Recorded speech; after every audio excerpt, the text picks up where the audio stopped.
mama. We love him. Tell him why we're here. Isn't she wonderful? Tracy Jacobs, everybody. Tracy Jacobs. What you might not know about Miss Tracy Jacobs is that she used to be a teacher at Connections, and it was fabulous then, and she's fabulous now. One more time, Tracy Jacobs. Well, I want to thank each and every one of you for coming out tonight, weathering the storm. We were a little bit nervous, but I was thinking as I was driving here, I said, wait a minute, this is Baltimore. We're gonna show out and turn out anyway.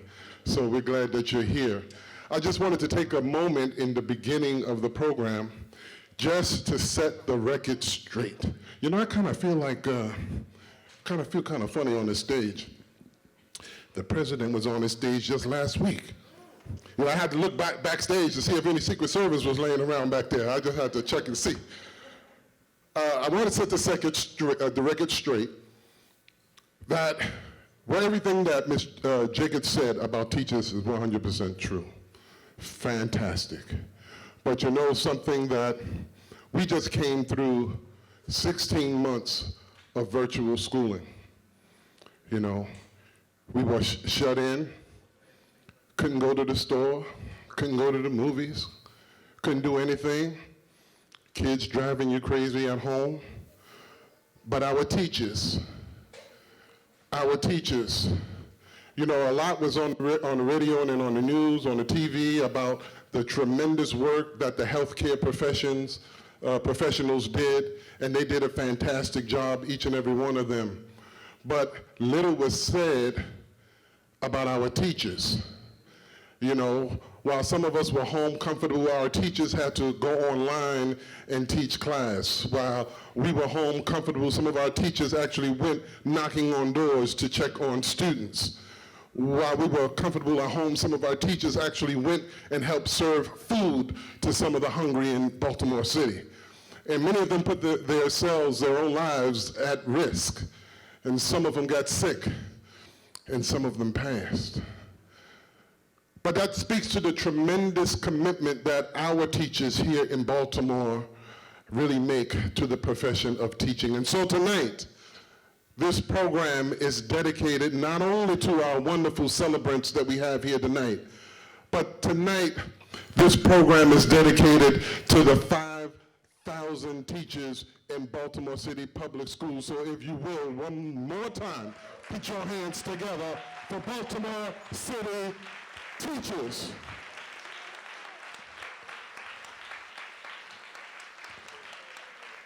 Thank you for that. And so Dr. Howe is in the back, and he's going to look at me and make me get off the stage real quick. Y'all look good out there, Y'all look real good. Do I look all right? Do you think I look all right? Oh, just a little something from the closet, But seriously, I'm so glad that you all are here. We got a fantastic show lined up for you, and I'm not going to say all of the different artists that we have that's backstage. They're going to come out and they're going to knock your socks off. And one, I was outside with you all looking at our students. I was saying, wow, I told Brother Isaiah, I said, I don't think I could do any of that. The way they were moving and dancing and everything, it was really fantastic. One round of applause for our students one more time. Is Maestro in the house? Maestro Brandon Booth? Deirdre Dawkins, is she in the house? They're upstairs. Well, a round of applause for Maestro Booth and Deirdre Dawkins. All right, so I'm going to get off the stage right now. Thank you. Welcome again. Enjoy the rest of the show. Good night. Thank you so much. Yes, keep the energy going. We're going to keep it going, guys. This is the part where you're going, snap your fingers, tap your feet. Yes, we're going to get into it. So keep the energy. Remember, this is a celebration. Keep that energy going for Baltimore's own Panama Band. I shot the sheriff, but I did not shoot the deputy. No, I didn't.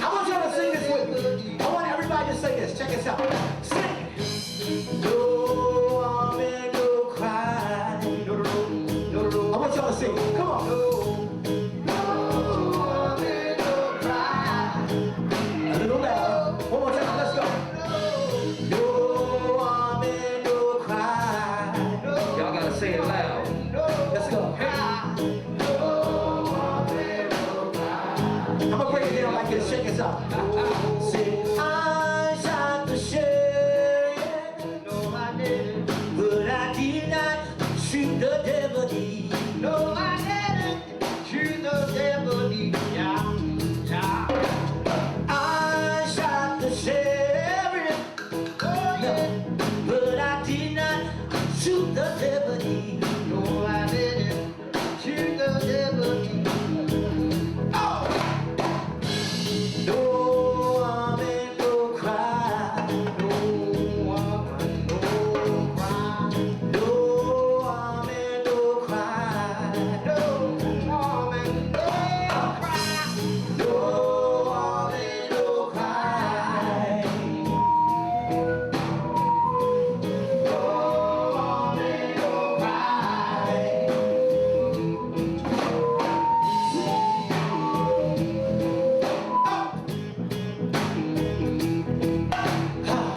Yeah. No, no, no. I said, still I come and I wanna go home. Yeah, yeah. Said, still I come and I wanna go home. Yeah, yeah, yeah. Still I come and I wanna go home. Yeah, yeah, yeah. Still I come and I wanna go home.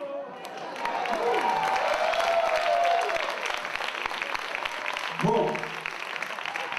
2, check 1. Try to get these mics right. 1, 2, y'all. Check. We good? Don't worry about it. We all have issues sometimes. It's a blessing to have problems. Because we able to fix them problems, right? They said I could do a backwards flip off the stage tonight. Nope. Won't be able to do that, brother. You sure about that? That right here good enough. They said, no, don't do that. You gonna learn today. So, Dude, yeah, it'd be like world star. you ain't lying. You definitely are. Hey, but let me ask y'all a question. How many times y'all been to Odell's? Anybody been to Odell's before? How many experience back in the day I used to work at McDonald's? Right? Everybody working at McDonald's make my house and all that like y'all know. So look, Odell's had this line going all the way to North Avenue. So I said, okay, we're gonna take it to Odell's, we're gonna do something that a band ain't never done before. We're gonna take it back to what, Prince Ski? Yeah, let's take it back there. Prince Ski, Sean. We gonna take a lot of places. I know you know. But they say the hottest club in Baltimore City was Silver Shadows. Is that true? That was one of them. One of them? Yeah. Huh? Yeah. Silver Shadows was a nice club. 32nd Street Plaza. Street Plaza? What's a good one?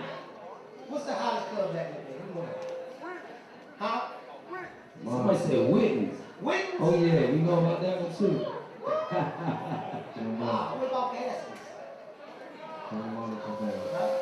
Giovanni. Paradise.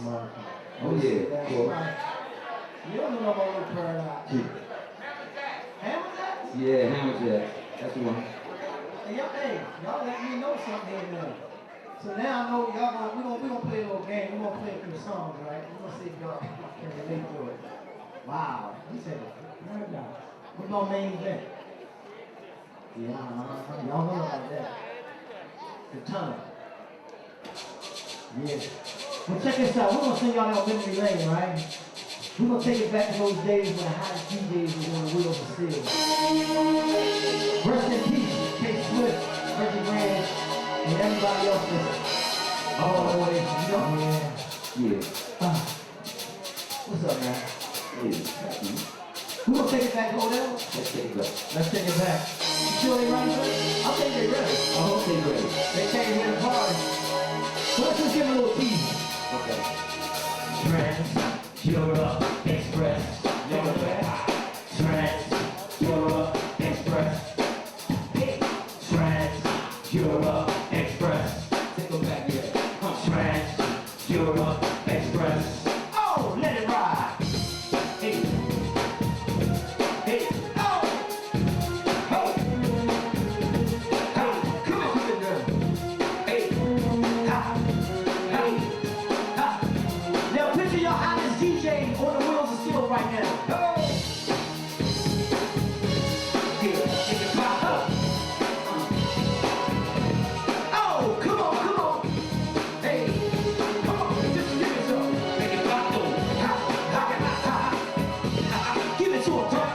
Trans-Europe Express. What you doing, Rocky? Trying to go Trans-Europe Express. Hey, get Trans-Europe Express. Trans-Europe Express. Check this out, check it. Party people, say y'all get funky.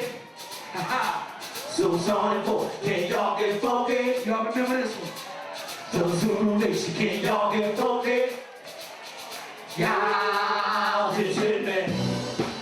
Oh, just hit the funk and hit me. Just get on down and hit me.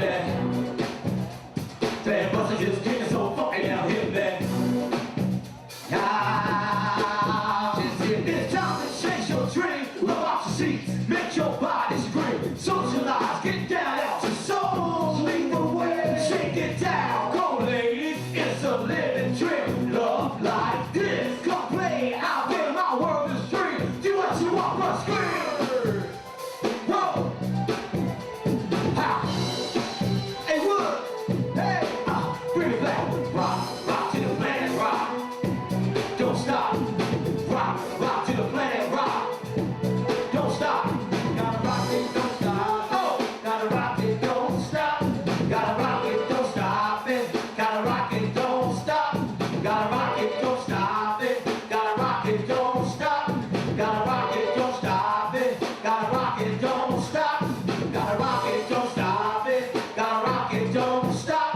Gotta rock it, don't stop it. Gotta rock it, don't stop. Everybody say rock it, don't stop it. Rock it, don't stop it. Everybody say clock it and rock it. Clock it and clock it. Say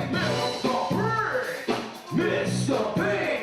Say pow, wow, pow, wow.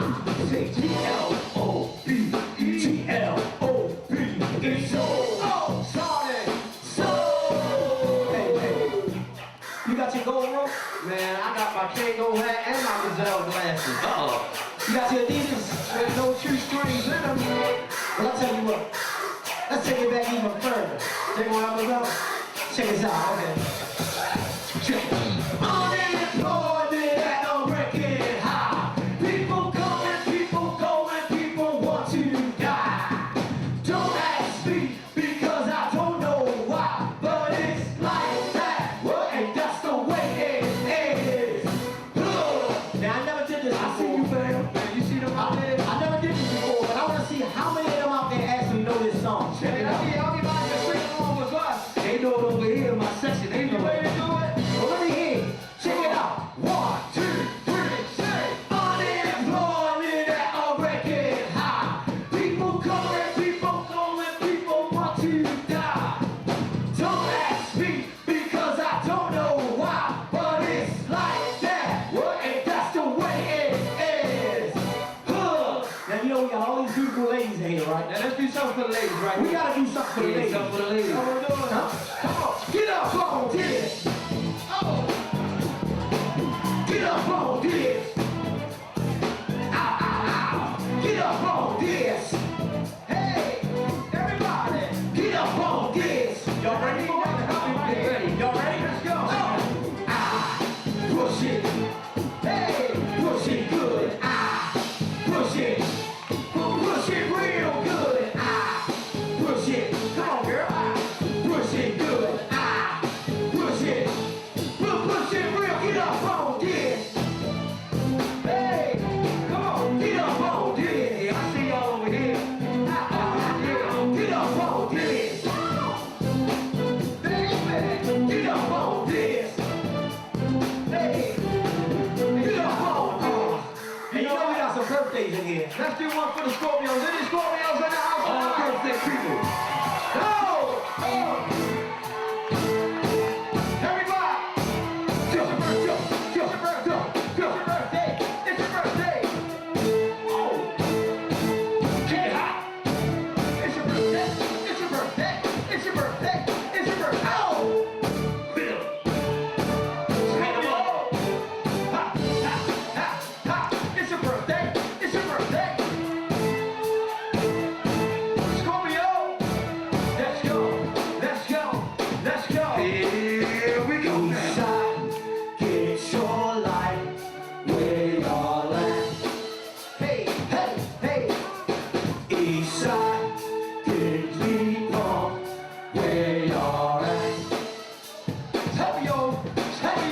East side, get your life where you're at. Ha, it's your birthday, it's your birthday. East side, get talk where you're at. Hey, Charles, what's up, the club? Take it to the club, baby.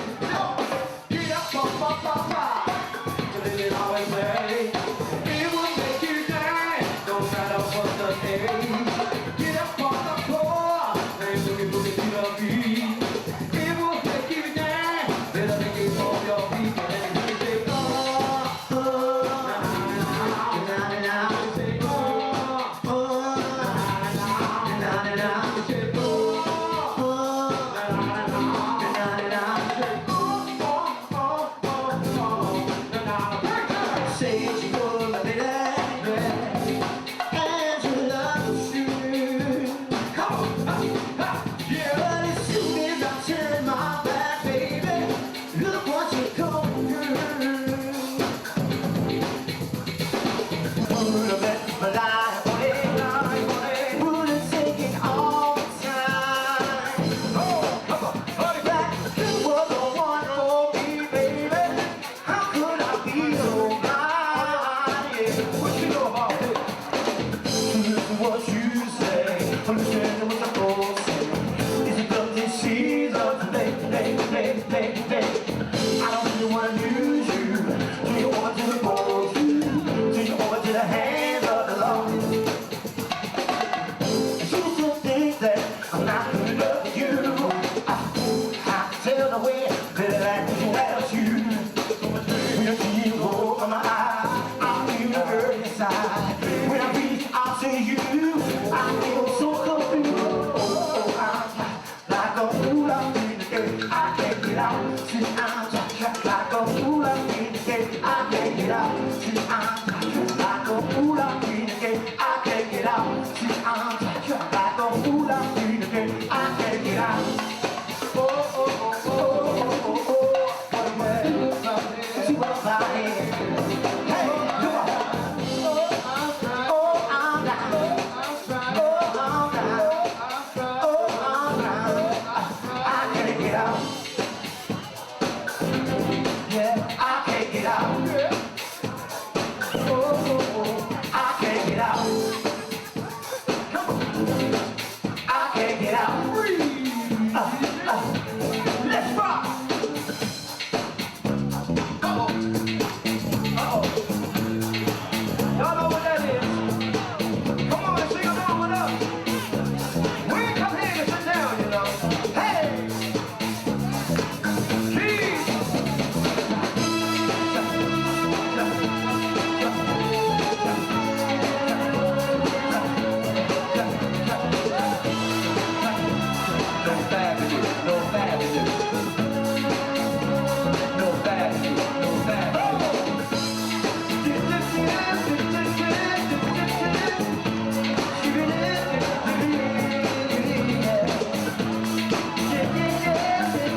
If you're a proud teacher, a proud mother, a proud sister, a proud aunt, a proud family member, make some noise, right?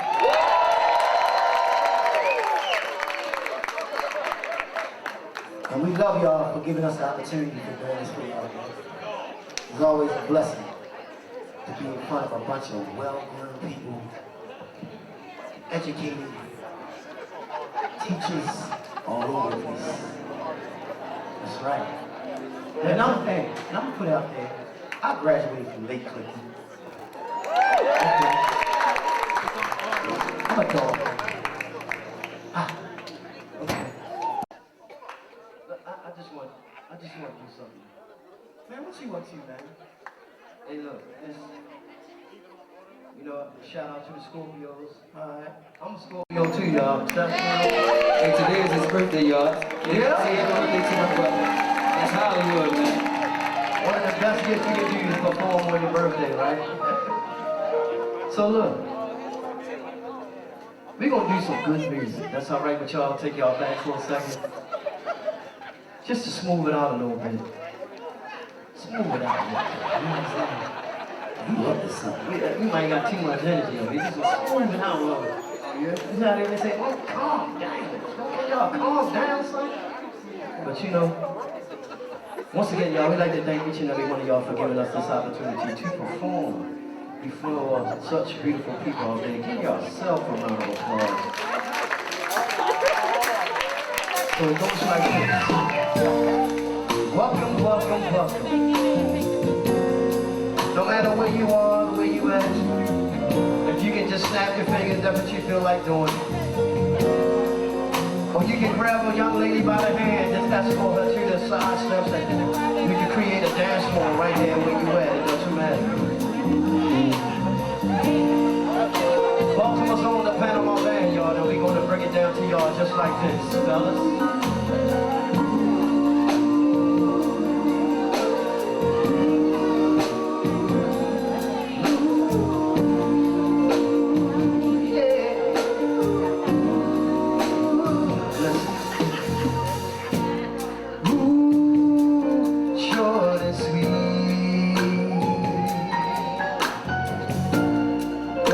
And dragging on past our knees, yes.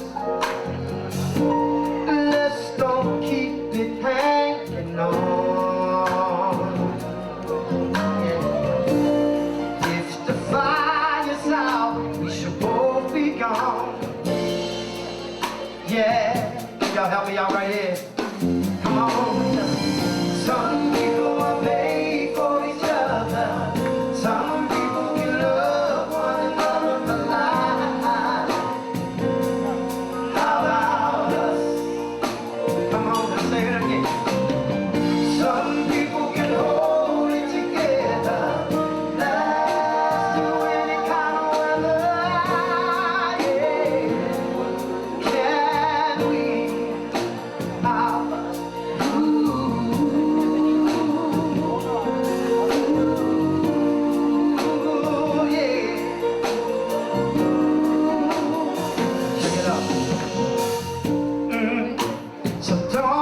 get me wrong,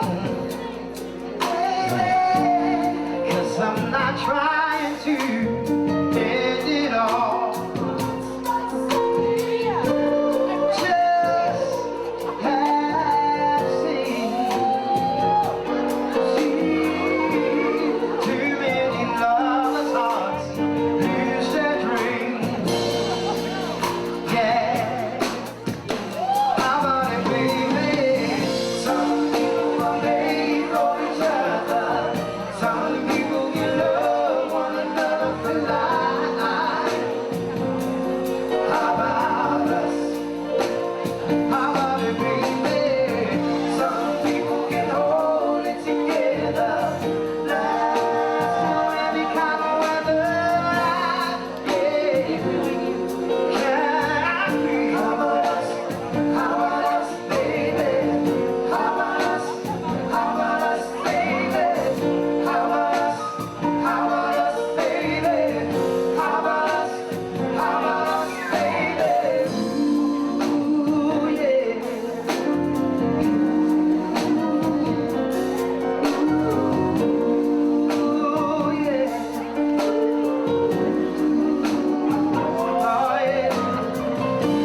together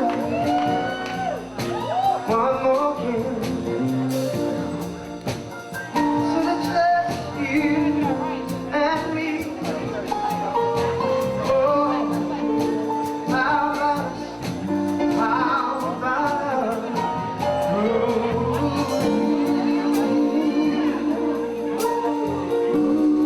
Ooh, yeah, yeah.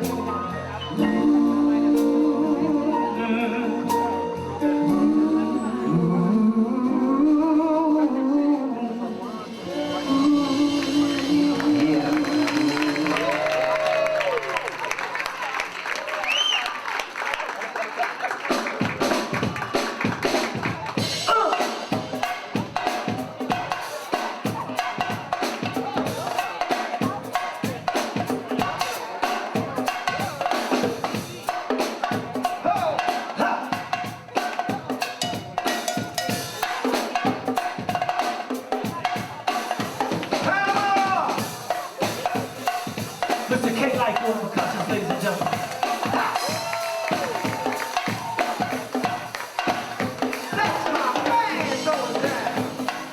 Mr. Jerome on bass.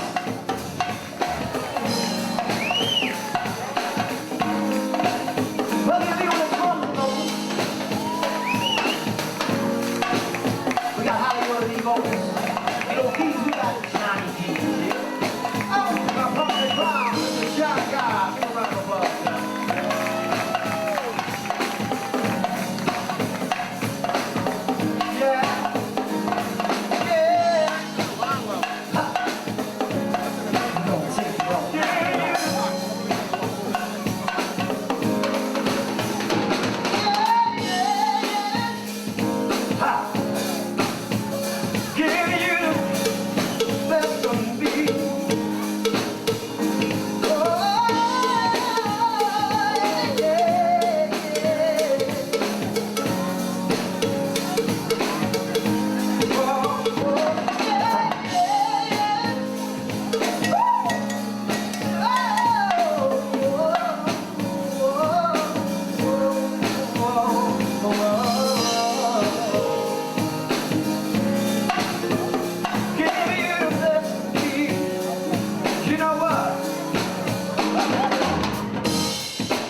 Life award celebration, y'all. Let's make a round of applause, man. Come on, y'all. We got Baltimore's own Metal Band. Who wants to turn the show back over to the host? And once again, we'll be right back. Thank you so much. Ha! Let's go. I got so excited, I just ran out here. Y'all saw that? Whew, I got to pull myself together. That was something. I saw y'all out here. I saw you. I saw you. We thank you for your energy. Remember, this is a celebration. Woo! So we are going to keep the celebration going, and I am asking all of the 2020. Now, this is 2021. I'm talking about 2020. I need all of the 2020 Beacon of Light recipients who are in the house to stand up so we can celebrate you again. 2020 recipients, this is your time.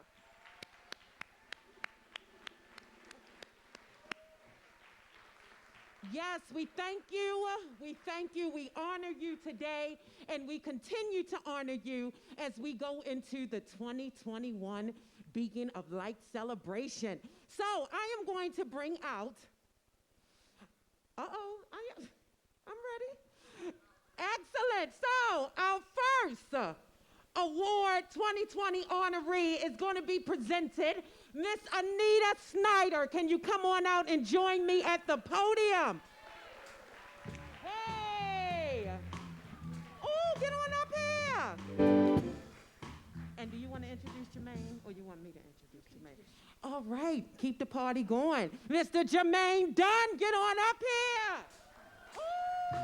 Ooh. Make some noise. They look so beautiful, don't you agree? Yes, I'm going to turn it over right here if you need me. Good evening, everyone. Everybody looks so wonderful. My name is Anita Snyder, and myself and Jermaine Dunn, we were 2019 Beacon of Light recipients, and we were asked to, oh, thank you. And we were asked to come back and present tonight, and so we are just so honored to be here, and thank you to the Baltimore Teacher Network for having us and giving us this opportunity to celebrate teachers, because that is what we're here for. So let's give it up for teachers.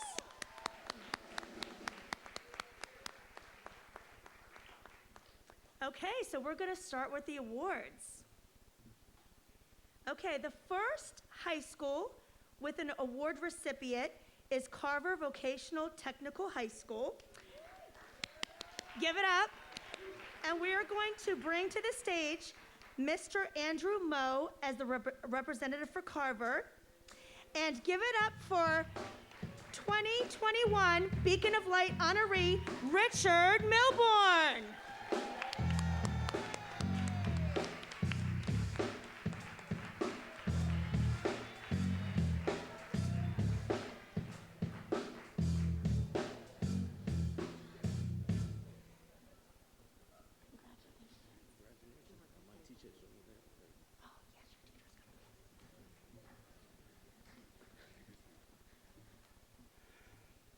Good evening, everybody.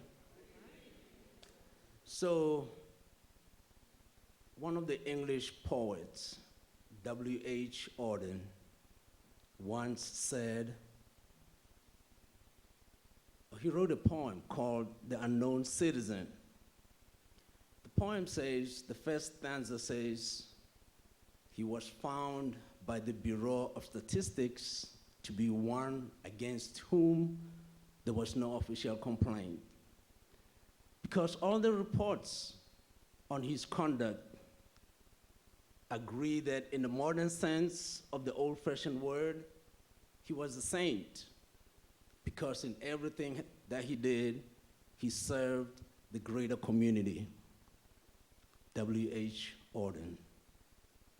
Those words encapsulates what our honoree from Carver does, serves the greater community in all that he does. If the word or the phrase beacon of light refers to somebody who brings joy and peace and empowers other people. Mr. Milburn is that person.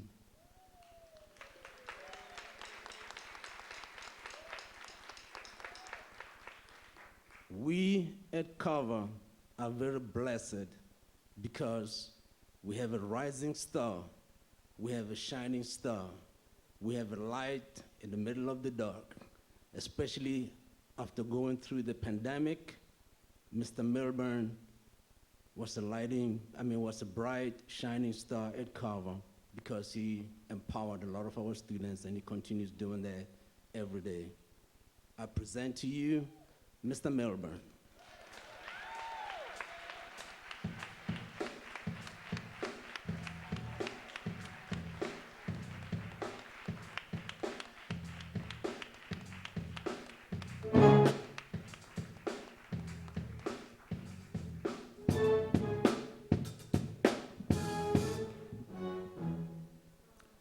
Man, am I the reason that hot band stopped? Man, y'all sound good. Give it up for the band, y'all.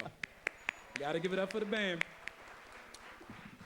I'll say this, as a music teacher, if you would have asked me at 13 years old, when I held that trombone in my hand, that I'd be standing here, getting an award, for being recognized, I would have looked at you like you were crazy and said, what? So I'll say this and I'll keep it short. First of all, no man, and I say no man does this by his own power. So first, I thank God, because I could not have made it without him first. So let me say that. Let me say that. I take a quick moment to acknowledge my mother, Magnolia Morris, who have instilled the values that I stand with today, pouring out her heart, blood, and soul and spirit. And she told me, if you forget everything that I say, remember this, put God first, and you make it. And so far, she's been right. So I know I don't say this enough, but Mom, I love you, and thank you for all that you've done for me. Sure. Second, it wasn't easy going through those hard, grueling years, going to University of Maryland, Eastern Shore, Howard University, back and forth. Oh, yes, give it up, Eastern Shore, give it up, over and over. And I want to take a moment to acknowledge my father, Richard Milburn Sr., well, Bluebird Sr. He said something that I'll never forget, and I don't think he realized I was listening. Through all the challenges we had to go through, he said, if you want to play that game called life, let's play. So to this day, whenever I have challenges that come up, I think about what my father said. If you want to play that game called life, let's play. So whenever we have those challenges, I literally tell my students the same thing, persevere and keep up. So I know I don't say this enough, but Dad, I love you, and thank you for sticking with me as well. So I'm gonna give it up for my father. And I want to thank all of my friends and my family that came out, the family, my brother, my father, his wife, my mother, my cousins, and everybody, and of course the Carver family. I could not do it without a supportive administration, Principal Somerville, Mr. Moe, and all of the administration that is pro-music, that believes in our students, because no teacher can do it alone without a supportive administration. So let's not forget that, to thank them for all of their support. The administration, Principal Somerville, Mr. Moe, thank you so much. And also thank you to everybody in here, because those kids need us. No matter how much they may not say it, they need us, and we have to keep on pouring our heart, blood, and soul to affect the future, because without us, there's no them, and without them, there's no us. So I want to say thank you for everybody who came out tonight, and please, please keep on fighting for the future of the youth, because we need it, and we all make a difference. Thank you all. God bless, and have a great night.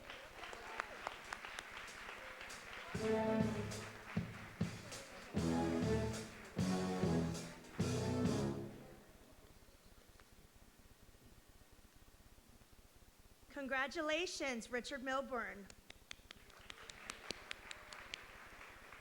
The next high school that we are honoring tonight is Benjamin Franklin High School, and our principal is Mr. Christopher Battaglia. Our honoree, Beacon of Light winner for 2021 for Benjamin Franklin High School is Lindsay Clifton.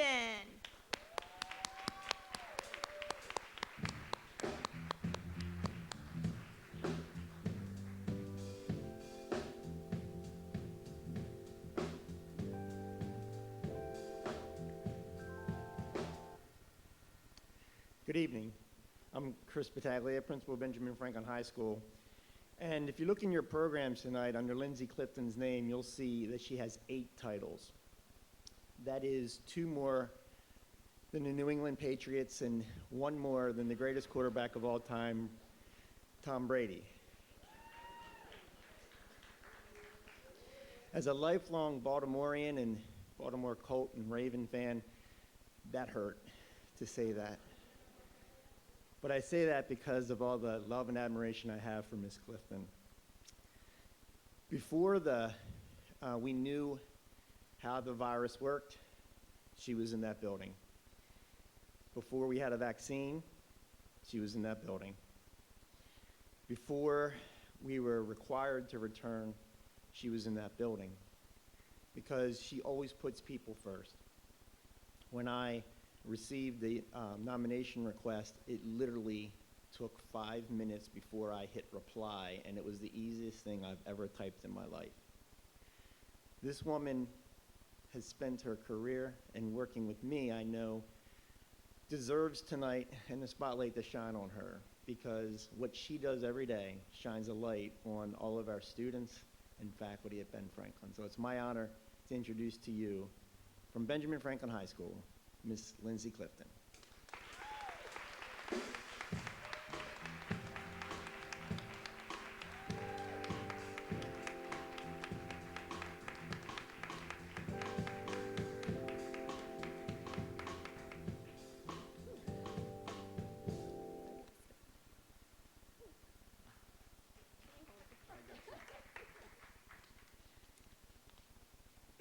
Good evening and thank you. I am honored to be here.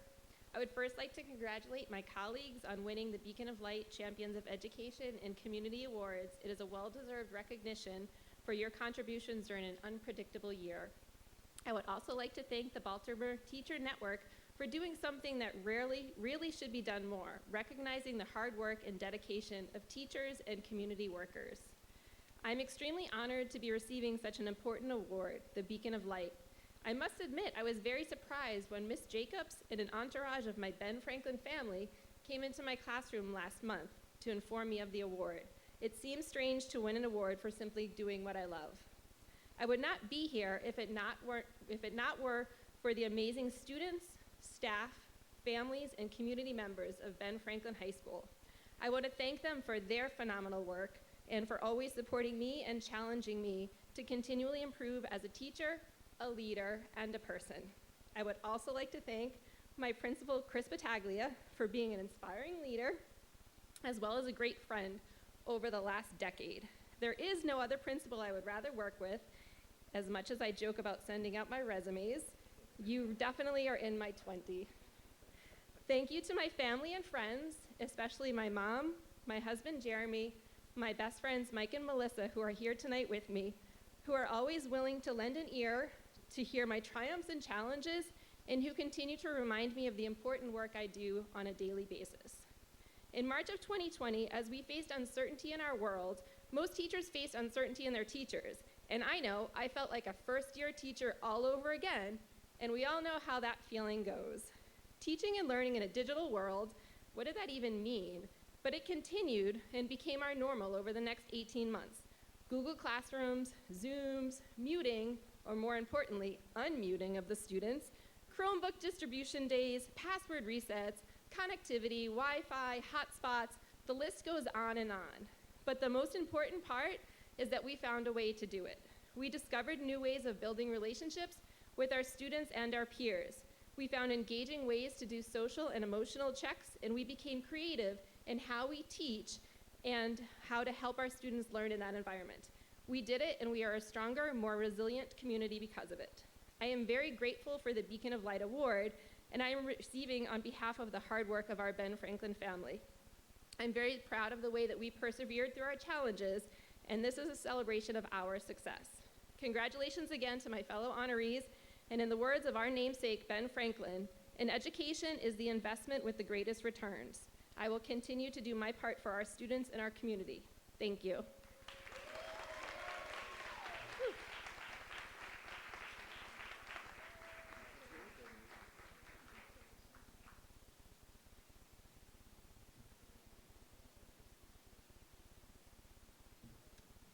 Good evening, everyone. I gotta get a bit lower. This mic ain't high enough for Coach Dunn. So I'm gonna bring out Merville, but before I bring out Merville, I wanna give a 7 seconds moment of silence for the young man who lost his life on the football field. So y'all give me 7 seconds for number 7.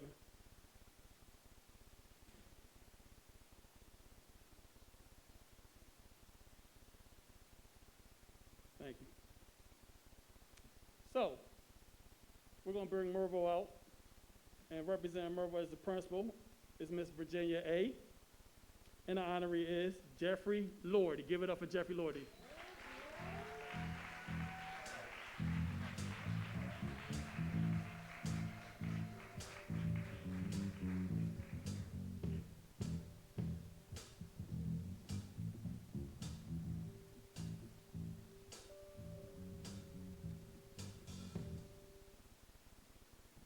Good evening. Nelson Mandela said that education is the most powerful tool that we can use to change the world. And at Mergenthaler High School, we are blessed to have Jeff Lordy doing that in students' lives every day. Mr. Lordy has been teaching for 11 years in the Baltimore City public school system, and he spent 9 of those at Mervo. And in that time, he has positively impacted the school community on so many levels, both inside and outside the classroom, as he's a champion for all children. In Mr. Lordy's experience as a teacher, he has served as a model teacher in Baltimore City Public Schools definition, but a model teacher also to his teammates, to his colleagues, and to new teachers as well. He believes that literacy is the greatest driver and changer of students' lives, and he promotes that in his English classroom continuously as he focuses on students' reading, writing, and speaking skills. His students every year increase their reading level by at least 1 grade level, and his AP composition students are continuously scoring 3s, 4s, and 5s, knowing that they're on a path to college success.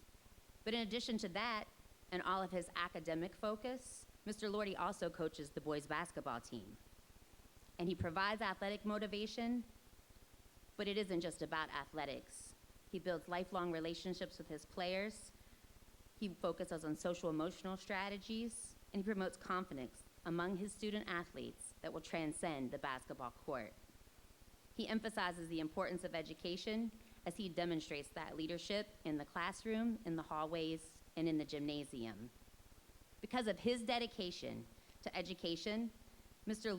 Lordy facilitates professional development for Baltimore City Public Schools, shares ELA strategies with new teachers, and he also spends his summer working with the Dent Foundation, a nonprofit that provides resources and opportunities to Baltimore City high school students to develop and discover their innate creative potentials and hope for the worlds around them.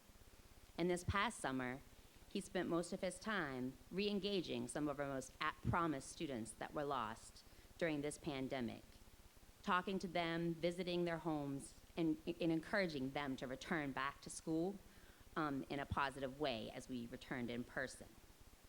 Overall, Mr. Lordy is an exceptional English teacher, but above that, he captures children's hearts.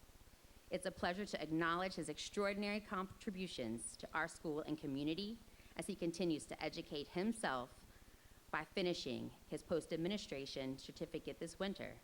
May his beacon of light continue to shine throughout Mergenthaler High School and throughout education. Mr. Lordy.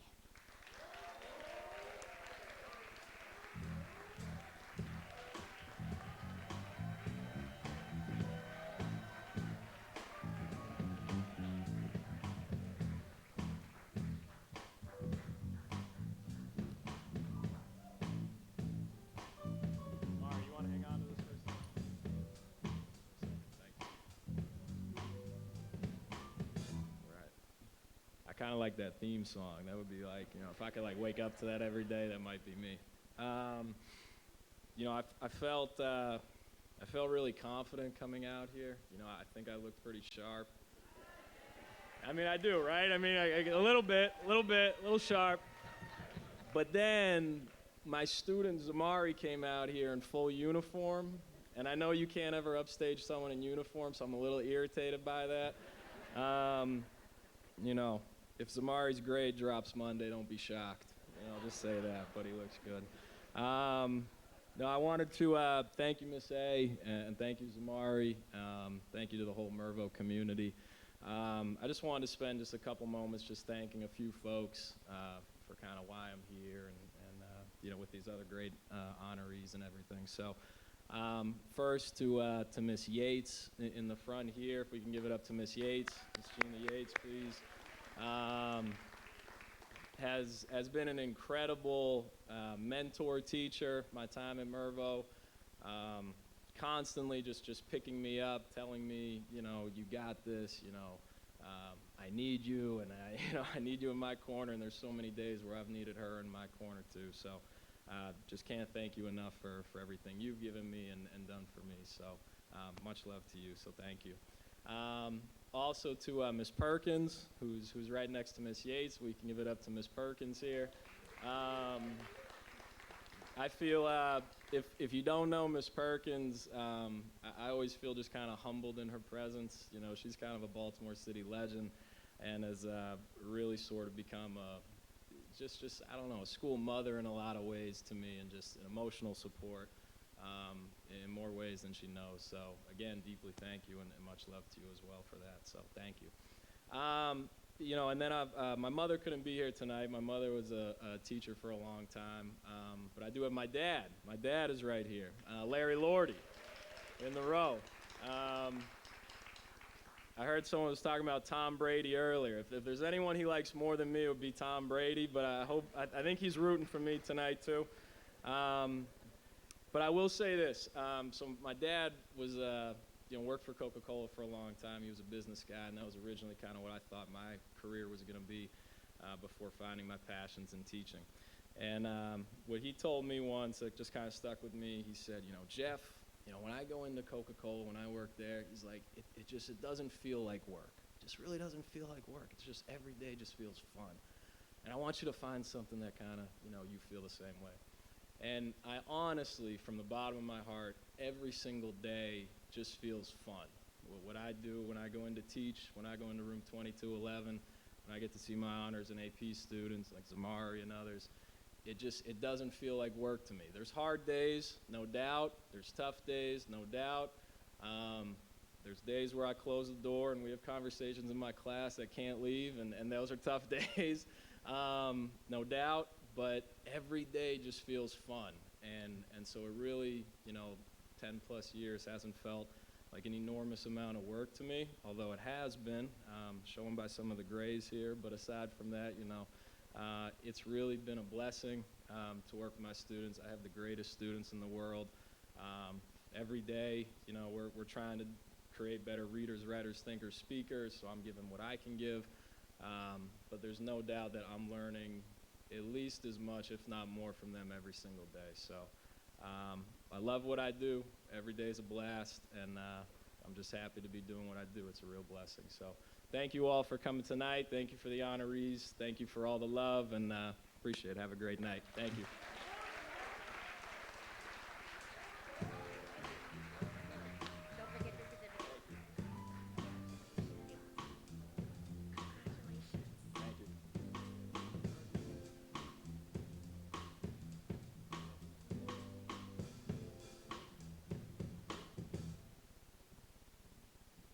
Everybody having a good time? Says everybody having a good time. All righty, all right. Let's keep the party moving. Next, I would like to bring Calvin Rodwell Elementary School's principal, Samuel Rather, who will be presenting Ellen Boney. Ellen Boney.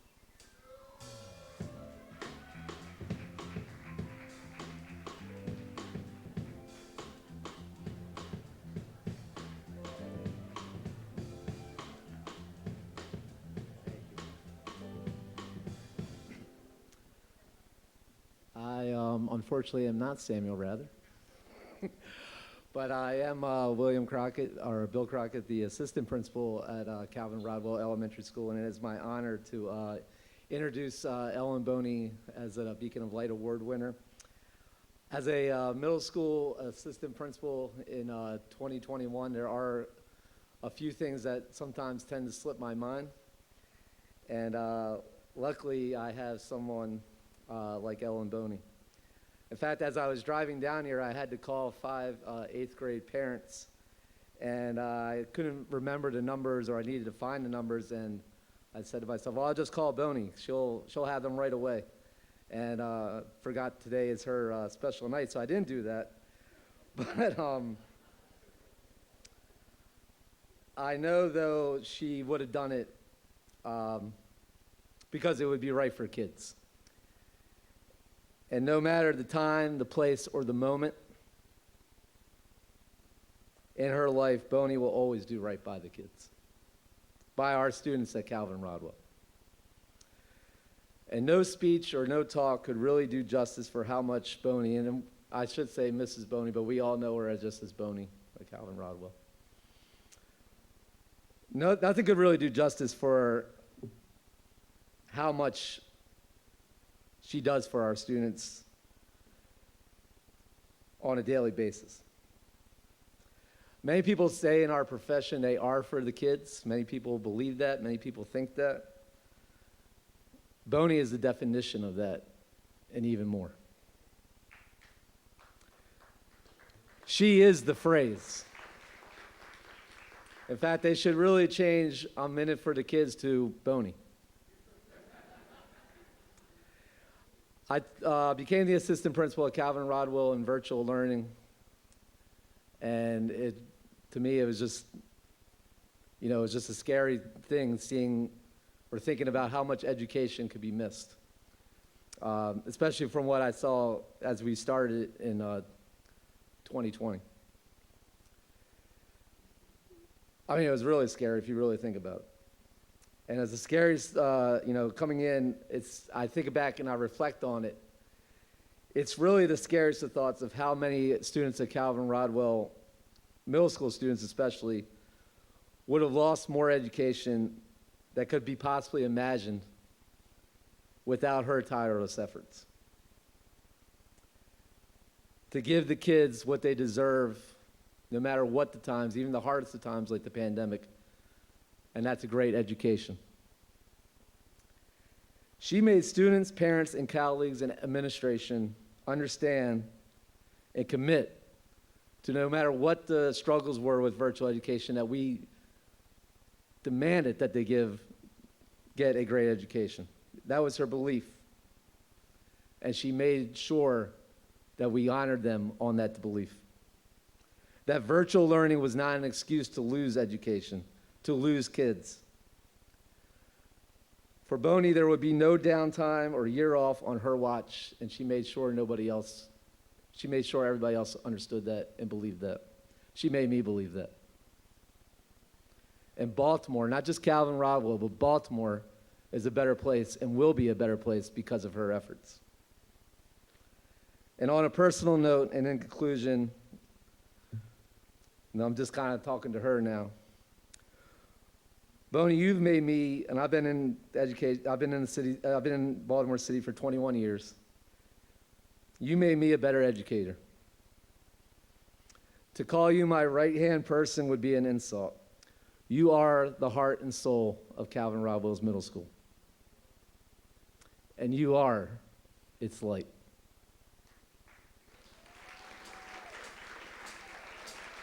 Oh, hold on. I wasn't done. I should have ended with that. Never. I can never thank you enough for what you do for our kids. Nobody has deserved a award like this more than you. Congratulations. I speak for all Calvin Rodwell and thank you from the bottom of our heart.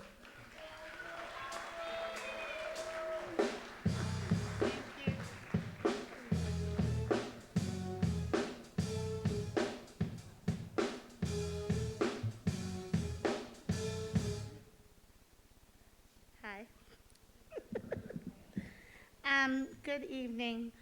My name is Ellen Boney, and I am a proud Baltimore City Schools teacher. It is my honor to be with you this evening to celebrate exceptional educators within our community who persevered in academic excellence throughout the pandemic. As you know, last year was unprecedented. We as educators face challenges that we have never seen before. But as beacons of light within our community, we understand the importance of building relationships and supporting our students and families throughout trying times. Understanding the importance of personal connections, I knew we had to have a plan. With the help of my team, we secured back-to-school items and were able to hand-deliver nearly 300 bags to students. It was a gesture that was needed by all. Starting off the school year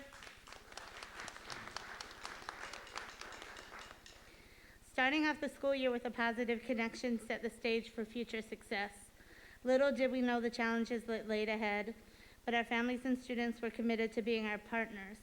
Whether it was early morning texts to inform parents that students weren't online or late night study sessions to accommodate students who could not focus on academics during the school day, we made it work. We had no other choice. Our students were depending on us. Within the 7th grade squad, we spent countless hours discussing the pros and cons of being virtual. When one student asked when I was going to let us go back to school, I knew it was time. Despite my fears of needles, I went and I got vaccinated to prepare. In mid-April, a small group of us returned to the classroom to a new sense of normal we could have never imagined, and the challenges continued. Families' work schedules no longer allowed for convenient pickups and drop-offs, so I picked up and dropped off students daily. New techniques had to be learned to ensure in-person and virtual students were equally educated in a hybrid setting. But bonuses also came with their return. Little ones, like opportunities to talk face-to-face with students and seeing students interact with each other and just be kids. But the biggest bonus was the possibility of having an in-person closing ceremony. The year prior, the ceremony was virtual, and it just wasn't the same.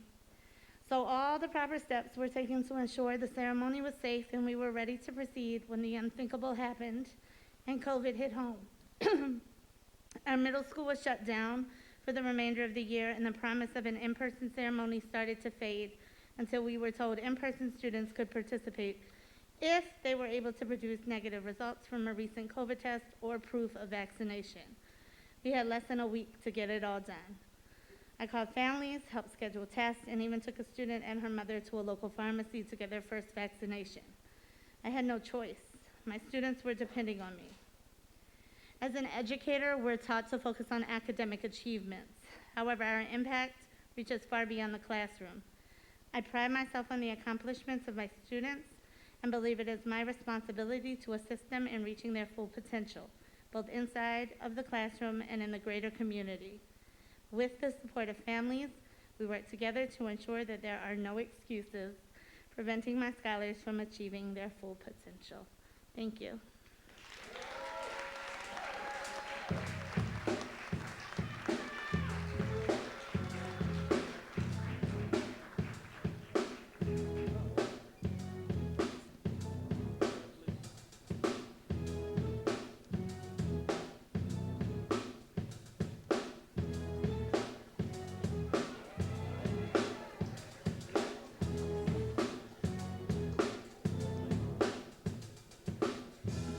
Hello, hello, hello.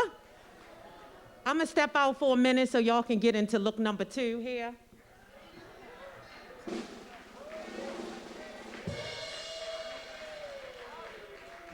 Ooh, child. I'm running up and down steps for y'all. I'm working hard for y'all this evening. But so happy to do it. How encouraging. Again, congratulations to the recipients of the 2021 Beacon of Light Awards. Yes, make some noise. It is now my honor, my pleasure to bring to the stage the greatness that is our president, Mr. Matt Wernsdorfer. Come on out. Hey, y'all can get pumped. We love Matt. Hey, Matt. Let me bring that up for you. Thank you. She asked me how I wanted to be introduced. I said, just my name is fine. So apparently my name has greatness in it. I'm up to do 3 things this evening. One is to just give you a little bit of background on Baltimore Teacher Network and why we're all together in the center stage. The second is to introduce our guest speaker, and I'm crazy honored that he's here. And the third is probably just to make everybody else seem a little more interesting. So who am I? My name is Matt Wernsdorfer. I proudly serve as president of the Baltimore Teacher Network board. There are other board members in the house tonight. If you could just stand to be recognized, please.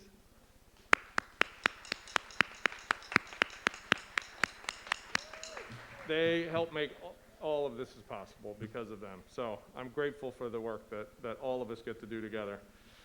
Again, my name is Matt Wernsdorfer. I am a graduate of the Baltimore City Public Schools. I was a teacher in the Baltimore City Public Schools. I was a principal in the Baltimore City Public Schools. I was a community organizer in the Baltimore City Public Schools, and I am now a parent of children in the Baltimore City Schools. Give it up for Baltimore City Schools. So the Baltimore Teacher Network was founded by, no surprise, a group of teachers. We were all alternatively certified teachers in the late 90s. We all thought we knew what we were doing. We certainly did not, but you know how it is in your first couple of years of doing something. And we were kind of horrified at the training that we received, at the treatment that we received, at how we were understood to be teachers in a school system. We were proud to be in the Baltimore City Public Schools. We were proud to be teachers, and we were not finding a lot of spaces where that was honored. And so we created the Baltimore Teacher Network to get teachers together, to get teachers talking, to get teachers learning from each other. We got this newfangled guy to come out and talk to us about the first ever grading software, snazzy stuff. And we started a seminar on small schools because there were some in Chicago and some in Minnesota, and we just wanted to learn more. And in the middle of that class, Baltimore City handed out an RFP for what they called new schools, capital N, capital S. And that's where Connections was born. Connections was born out of a set of teachers learning from each other, appreciating each other, trusting each other, and working really hard. I want to honor two people in the audience tonight who were part of that founding group of teachers. Could Andrew and April Motown please stand up? I believe they're sitting right over there.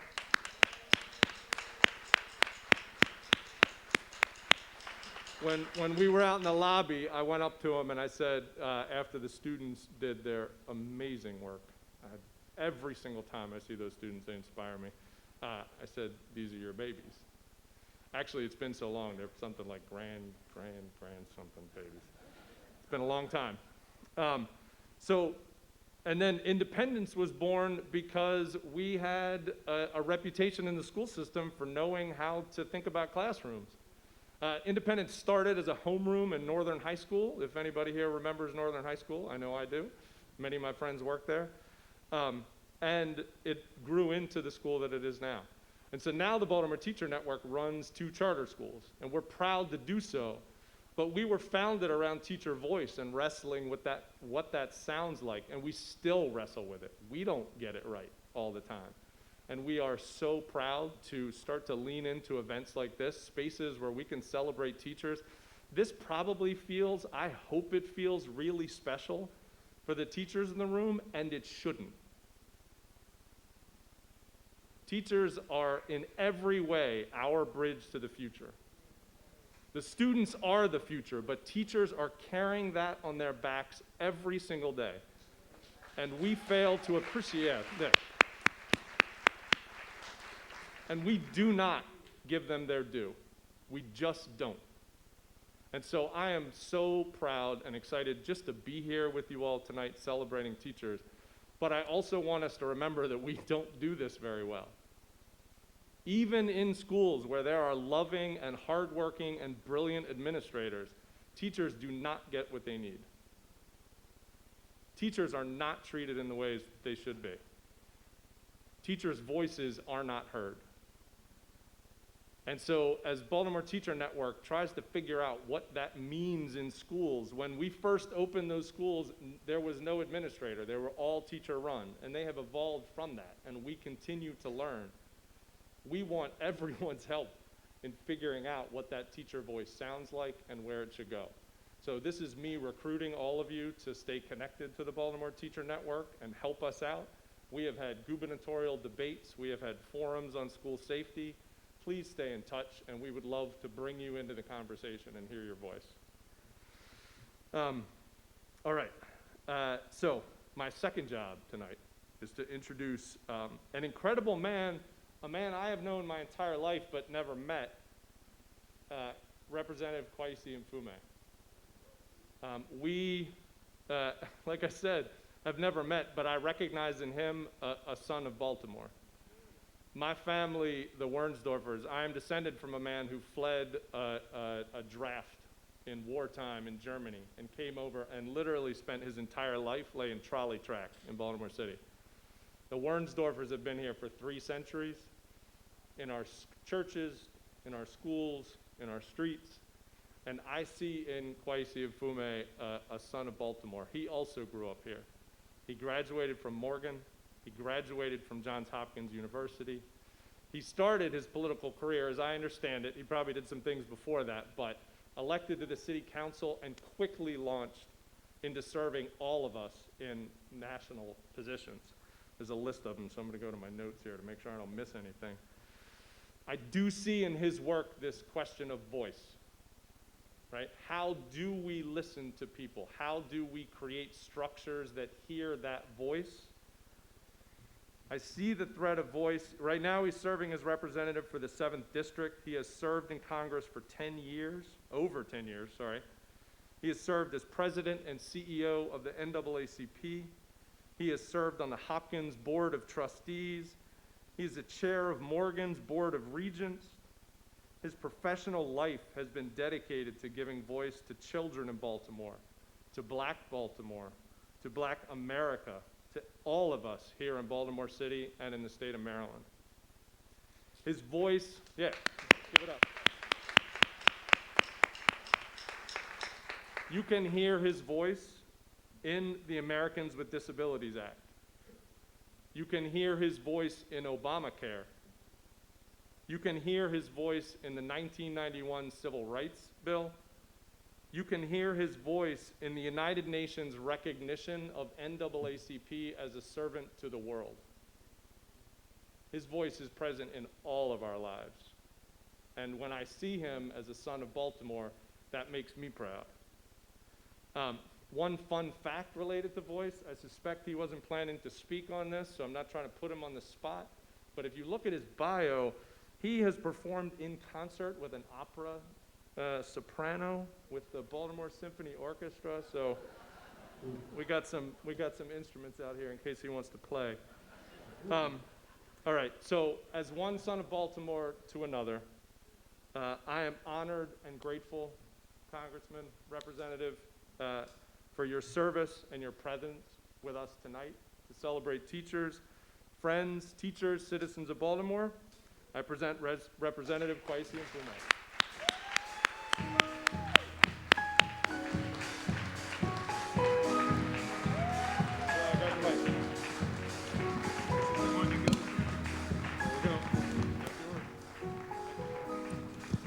Thank you very much. Good evening. Good evening. Mr. Wernsdorfer, first of all, let me just say thank you for those kind and overly gracious set of remarks. I really appreciate that. I appreciate the opportunity to be here. I was telling somebody backstage, this is my first event with the Baltimore Teachers Network, but it will not be my last. Please invite me back again. And please invite the Panama Band back again.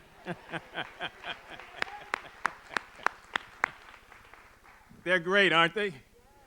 I know, and you probably won't believe this, but I danced to their music so many times during the course of the last several years that it's always a nice treat to walk in and to see them and to be on this stage where President Biden stood 1 week ago today to talk about the Build Back Better Act and what it means particularly in terms of public education.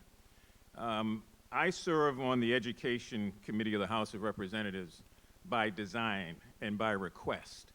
And someone said when I got reelected and went back again after 24 years. Why do you want to go on the education committee? And I said, why not?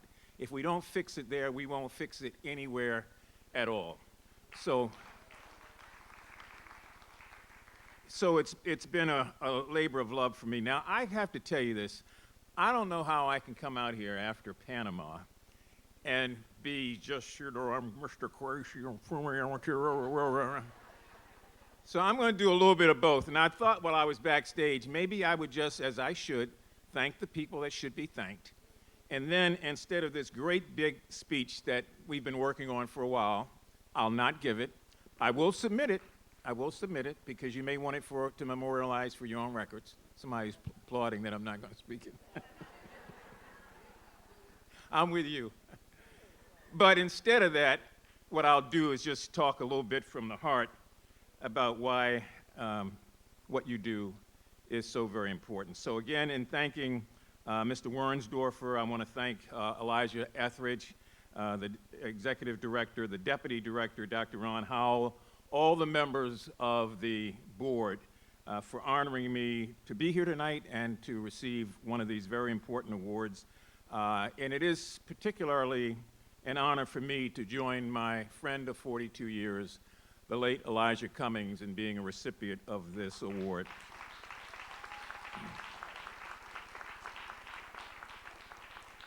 Elijah left us 2 years ago last week, and this is just good icing on the cake to be here and to receive what he has received. I want to thank all of the awardees that came forward. Oh, yeah. They've got some interesting stories. Between them and the teachers, listening to the testimonies makes me realize just how special this work is and how it transforms people and how people don't do it for the money. Amen? Amen. Amen.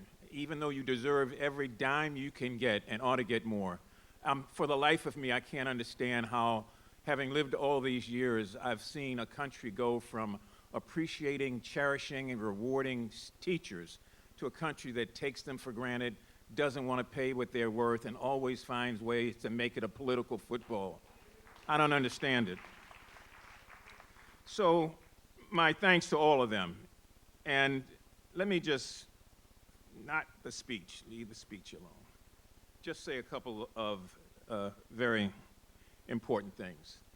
Sometimes people will see me and they prejudge and make a conclusion that somehow or another I was born into a fancy-dancy situation, had a life that had been carved out for me, got lucky, got a little blessed, and never had to really struggle. So Kwesi's all right, but he just doesn't understand. He doesn't understand. And so when I think of this award and I see these teachers here tonight and hear these testimonies, it just reminds me to always stay grounded where I am. I've served under 4 presidents of the United States. I traveled to over 50 countries, met with world leaders, kings and queens, passed legislation, and did all the stuff that I dreamt of long ago that I didn't think would be possible. But I believed in myself, I believed in God, but the belief in myself started with my mother and started with all the nameless and faceless teachers that I had from the day I went into a schoolhouse. In those days, there was no kindergarten, so I went straight from my mother's teaching into the 1st grade. It was the year of the Brown versus Board decision on desegregation. It was 1954, and I'm in the 1st grade, and the desegregation that we thought was coming would not arrive for another 15 or 20 years. And it was a very segregated America. You know, you went to the theater, you sat in the balcony. If you went to the restaurant, you went to the door behind the restaurant to get a sandwich. If you needed to get clothes downtown, you could not try them on in the store. I remember I had a hole in my shoe once. My mother saved so much money to be able to take me and my sisters downtown to get some shoes for the Easter holiday that was coming up. And they said, no, you can't bring him in here. You can't buy these shoes, you have to take his foot, put it on a brown piece of paper, draw an outline of it, and bring that to us. And then we will put it in a shoe that fits, and then we will sell you the shoe. So it was a different America. I bring this up because it's always important to remember from where we have come, always. So when I look at students, I get emotional because I have this flashback. I see myself as many of these students, particularly in Baltimore. And I wonder what they wonder when they look around at what the rest of the world looks like, and then when they close the door and look inside at their reality. I know what I felt like. I felt like I wasn't worth anything. I felt I wasn't going to make it. I felt the odds were against me. I felt that there really was no way to succeed, that the only way to be fortunate was to strike back out and to strike out. Because we were born in abject poverty. All right? My family, my mother, my father was in prison. Let's start with that. My mother was a maid during the day, and in the evening, she was an elevator operator. I tell people that, they say, what is an elevator operator? In those days, you had to operate an elevator. She did what she could. My stepfather was an abusive, insecure man who said school wasn't worth a damn, and you won't ever be anything because you're not anything. And you don't have to study, and you don't have to bring those books into this house. It was a crazy, crazy situation. So you look around, when you're a child, you don't know who you can call on. And for me, the people who I could call on outside of my mother were the people that she left me with all day long, the teachers. And I can remember every one of my teachers' names from the 1st through the 6th grade. They were so impactful that you just never forget that. I bet many of you in this audience can call off names of teachers that taught you and that helped you to be who you are and to become who you are. Well,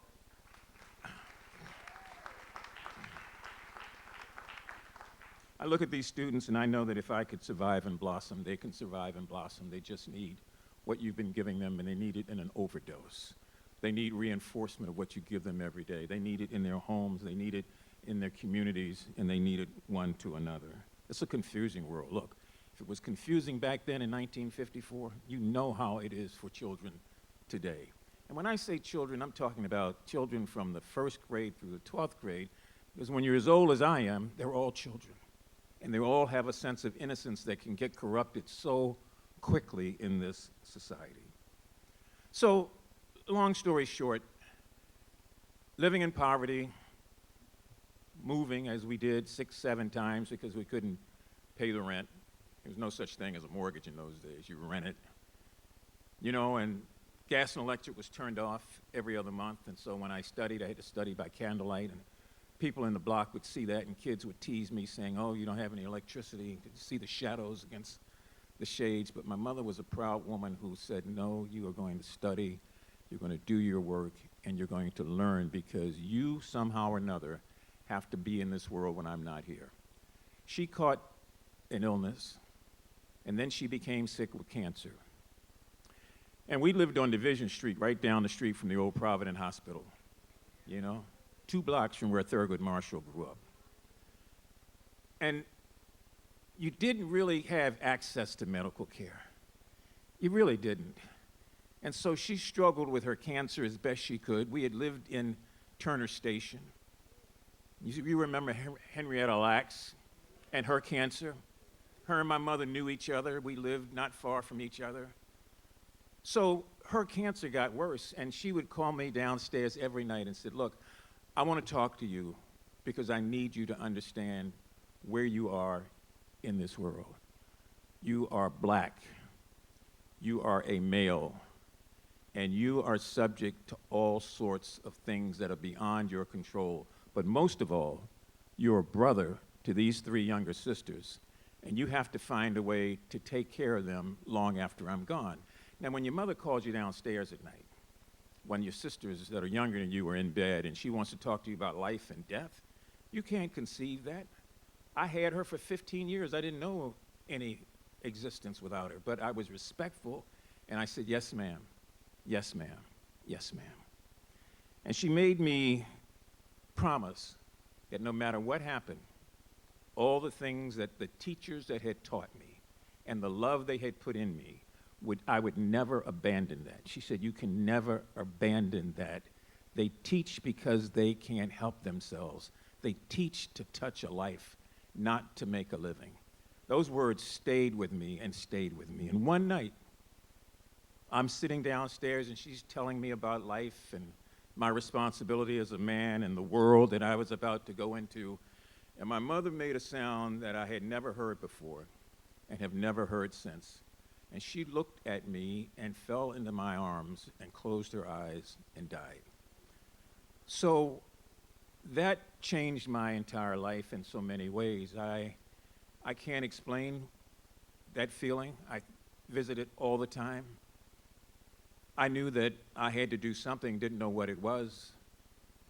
And after she was buried, my sisters and I were split up. We were living here and living there, and it was a different life for me, very, very much so, a different life. I was at Douglas High School. I'd just gotten there.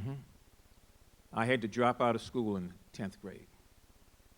To this day, the graduating class of 1966 embraced me and said, look, we know what you went through.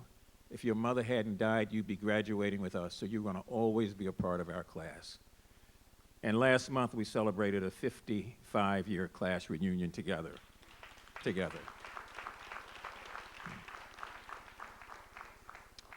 So I tell you all that because it's important sometimes to share our stories. That's why I love telling stories to students, so that they realize that things that happen to him are not that unique, that there are other people who've gone through it and been able to survive from it. So I dropped out of school, had to go back years later and get a high school equivalency certificate. I was much older. I got angry at the world that I saw around me. I shined shoes, I carried groceries, I did whatever I could to keep the promise to my mother that I made, that I would always take care of my sisters, protect them, and find a way to help them. And I'd get my little money and give it to my grandmother, who they were living with at that time, who had already been retired. She had been a person who ironed uniforms at South Baltimore General Hospital. And after a while, you know, you just get tired and you get angry. I'm 17, 18 now, and looking at the world around me. In those days, you know, it was clear. I lived right off of Pennsylvania Avenue. I knew what I had to deal with. You had to fight your way in the streets. You had to earn a living. You had to have credit, street credit. You have to be able to take care of yourself. And I just decided I was going to get in the gangs. And I joined a gang when I was 18 years of age. And I ran with that gang for 3 or 4 years. I went through all the initiations, and somehow or another, I ended up moving up in the gang. Now, let me tell you about the gang mentality. Some of these young people and some students that you're going to encounter are encountering the same kind of lure to be a part of a gang, to get street cred, to be able to take care of yourself, to walk in neighborhoods and not have anything happen to you. The gang gives you this sense of security. It's like your mother, your father, and your best friend. It will take care of you if you take care of the gang. We all cut our wrists and had our blood flow into each other's arms. That was the initiation. It meant that you were there for life, and you could never break out. And a lot of young people today are in and around gangs, and they cannot break out because they know that that's a death sentence for them. Now, don't ask me why or what happened, but one night, in the middle of the summer, in the middle of the evening, in the middle of a crowd, in the middle of a crack game on Division and Lawrence Street, I was there talking smack with my gun on my side and my knife stuck down in my socks, wrapped around my leg, because that's the way you travel then. And something came over me that I never had felt before in my life. And in the middle of that game, I remembered sliding down the wall that I was leaning up against. It was a liquor store there. And I was faint and passing out, and all I could hear was my mother's voice, and all I could see was her tears, because I knew I had let her down. I knew that.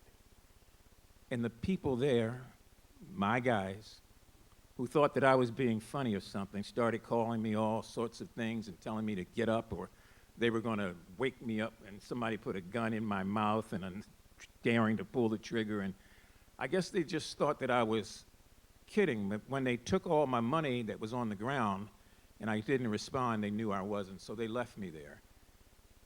And I don't know how long I was there, but I got up. I walked 2 blocks to my house. I went upstairs. I got on my knees, and I started praying and crying, and I did that all night long. And all I remember was the sun coming up the next day. And all I wanted was one more chance, like so many young people today, just one more chance. I was a good student, but I was a high school dropout now. I was a smart kid, but I was learning all the wrong things now. One chance. And God gave me that one chance. And I went back and got that high school equivalency examination because I loved school. I loved my teachers. I knew so much about how they cared about me. And I couldn't stop learning after that, you know? And so the fact that I ended up going to Morgan and graduating magna cum laude and over at Hopkins and graduating with masters, all that was just the propulsion that came out of knowing that every time I went into a classroom, somebody cared about me more than I cared about myself. That every time I would fail, they would always tell me, you don't have to fail. They gave me the option, you don't have to, and I started believing that. And so it is the highest profession, in my opinion.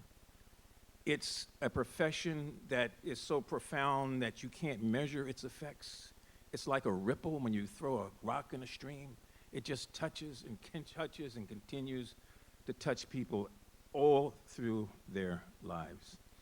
You know, Elijah used to say our students and our young people are the messages that we send to a future that we will never see.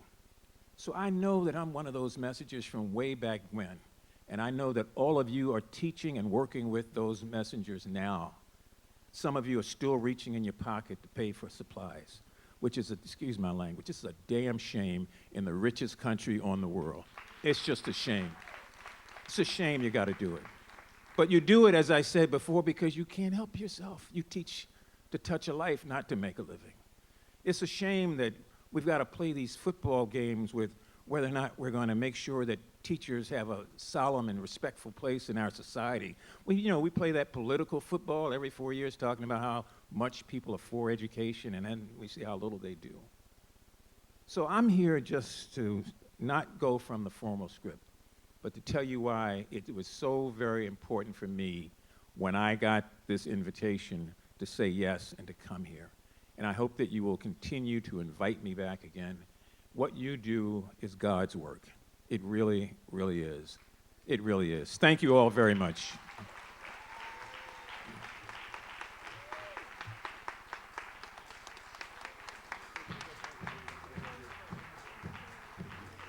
Let's hear for the congressman.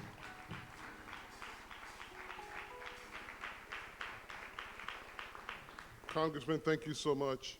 On behalf of the Board of Directors, on behalf of the entire Baltimore Teacher Network family, we would like to present you with this award.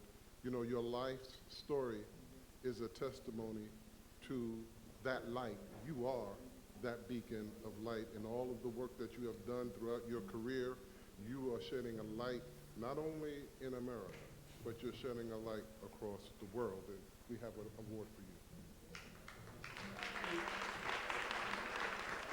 And the award reads, Congressman Kwesi Mfume, Maryland's 7th District, with deep appreciation of your visionary leadership in education for the state of Maryland and nationally.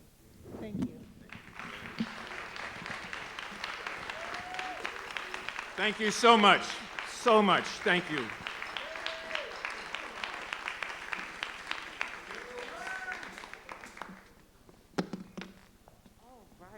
Goodness, guys, how about that? How you feeling? You still here? The words, I did not expect to be back here crying, y'all. I was like, oh, crazy, stop. Whew. Okay, we're gonna keep this party going, keep the energy going. Thankful for every teacher, every educator in this room. It is my honor to bring up Dr. Ron Howe, the greatness that is Dr. Ron Howe. Come forward. Oh, he has his own mic. He's showing off. Hey, look at him. Don't he look? Did y'all see the shoes? Did you see the shoes? Good evening, the shoes everyone. Are stepping. It is my pleasure to stand before you this evening. Before I do what my responsibilities, I just want to ask, can we forego intermission because we still have some teachers to present?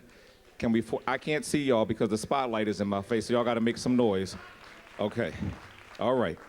Can I ask one more favor? When we call the recipients up, principals, please forgive us, but the hour is late. We're just going to call the recipients up. We're going to give them their award, and we're going to usher them right off the stage so that we can all get home safely before Halloween is not Halloween anymore. Amen. I mean, sorry, not amen. All right. I stand before you today to honor my brother, a former administrator of Baltimore City Public Schools, the late, great Mr. Shannon Cotman.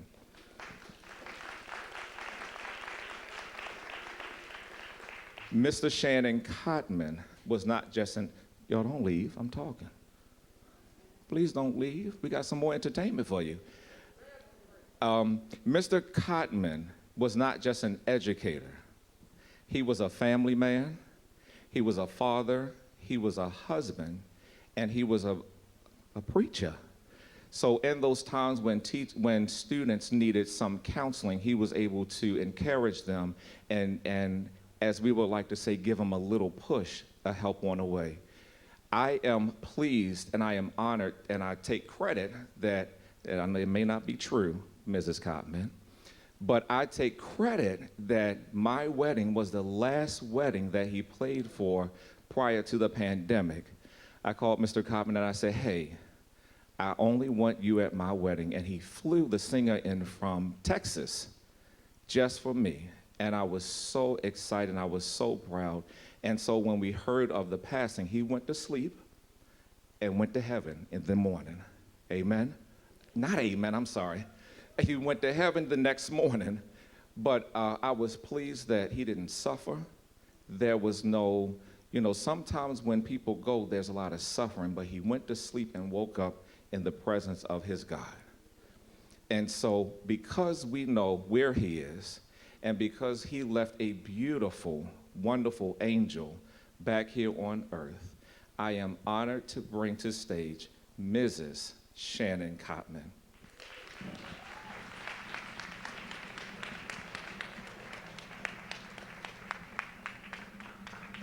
Bring the flowers. And the award says, in loving memory of our brother and distinguished educator, Shannon Cotman, thousands of young people will forever soar because of his impact. God bless you.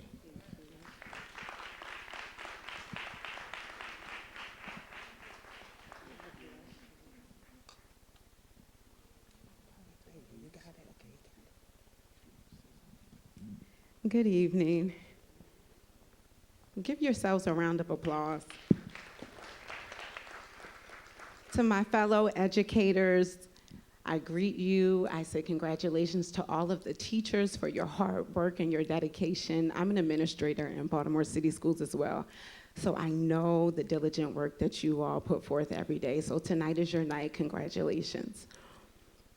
I want to take this time, Dr. Howe, thank you to BTN for just acknowledging my husband in such a sweet way. Shannon meant so much to everyone. I was in an interview just this week. We were looking to hire someone to kind of help support with the climate at our school. And the young man, he said a quote, and it resonated with everyone at that table, and it's so applicable tonight. He said, when you're good at something, you tell everyone. but when you're great at something, everyone tells you. And I just stand today, and just through Shannon's passing, just seeing the impact that he made on so many lives, his work is speaking for him. And I am just honored to be able to stand here and receive such a prestigious award on his behalf. And his legacy will live on through all of us. So I thank you all for being here tonight to celebrate these teachers, to celebrate Shannon, who was an educator as well. And I am just so, so honored that his legacy will live on. God bless you all, and have a great night. The band standing up here is Shannon's former band, and so they'll give us a selection or two, and then on the overhead you'll see some pictures of the late, great Shannon Copman.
Very much, Shannon. We love you, brother. We miss you, man. God bless.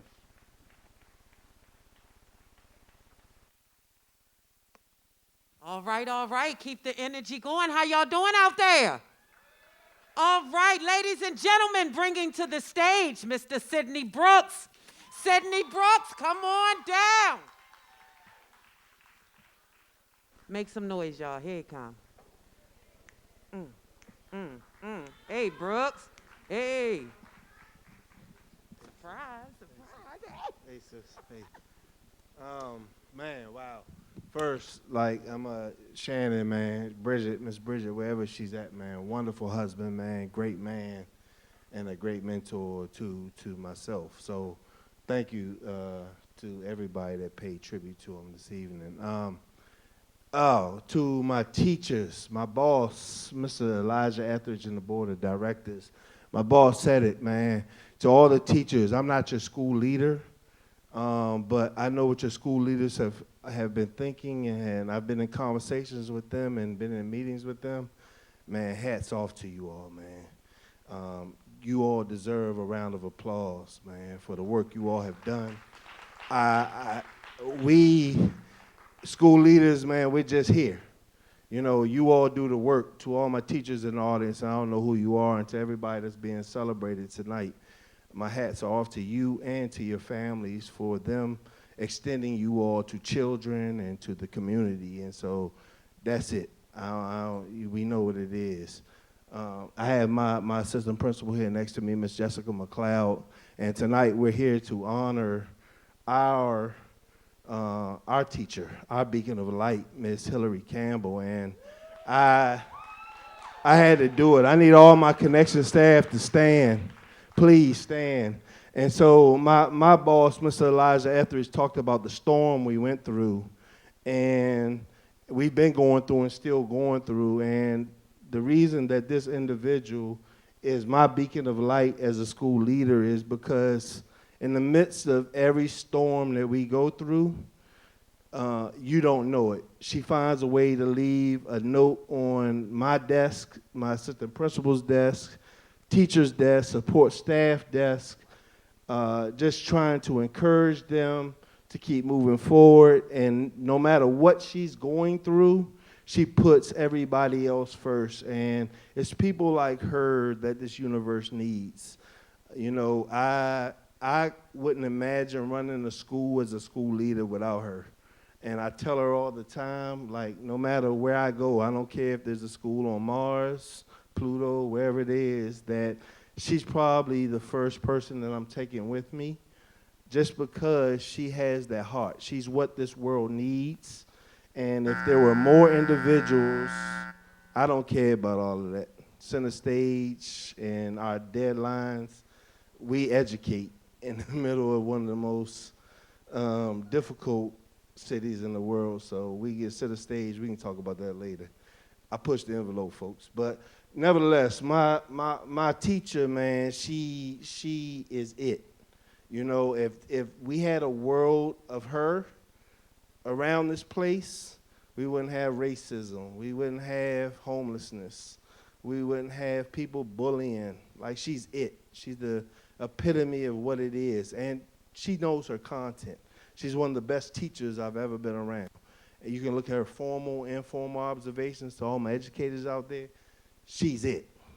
And so that's why I'm celebrating her today.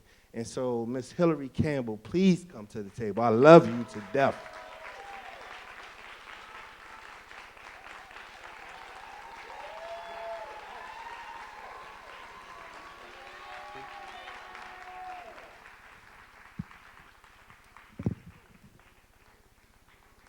Bring it this way. Yo, Campbell. Campbell. I'm going to let her speak. Her mom calls me all the time, and I know she's down south, so I'm going to give her the mic now. Okay, thank you. Thank you. Good evening, everyone. I'll take this off for a minute. I just have a couple of words. I'm so grateful to be here. Tonight, it is with a grateful heart that I want to thank all of those who believed in me, starting off with the vision of Mr. Elijah Etheridge for creating a venue like this that can celebrate the accomplishments or the work of teachers and other people who impact our communities. That's a big deal. So I want just for a minute, if you can acknowledge Mr. Etheridge, because I remember when he made this screen. I also would like to acknowledge and thank the BTN staff and faculty who work so hard each year to create this venue. I'm grateful also to have had a legacy teacher mother. You know, she's been teaching for 63 years, a long time, and she continues to crank out a lot of writing and so on and so forth. But she just represents every one of you teachers that are in this room. You know, there's many that go unacknowledged. Leaders and mentors are the reason that I'm here today. Leaders and mentors like Ms. Harper Cranston, my principal, Mr. Sidney Brooks, my vice principal, Ms. Jessica McLeod, and the love of a dynamic and warm Connections family. I love my Connections family. Okay. What you don't know is I'm really just a very shy little girl who loves science. I love science with my heart, and I stand here representing the diligence of many an unsung teacher hero who goes unseen. Besides a very big thank you, I can only say that I hope that my beacon of light in the science classroom will continue to impact and excite generations of students for years to come. Thank you so much.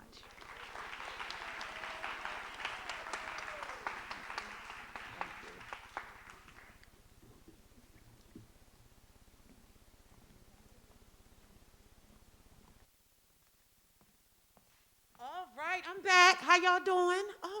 All right, you still there. Y'all, we're going to keep it going. I am happy to give our next leg of 2021 honorees. I bring to the stage Anita Snyder and Jermaine Dunn. Come on back.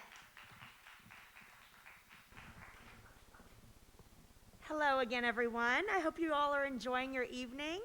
We have some more prestigious awards to hand out to very dedicated teachers. First, from Creative City Public Charter Schools. 2021 Beacon of Light honoree, Suzanne Meyer Seymour.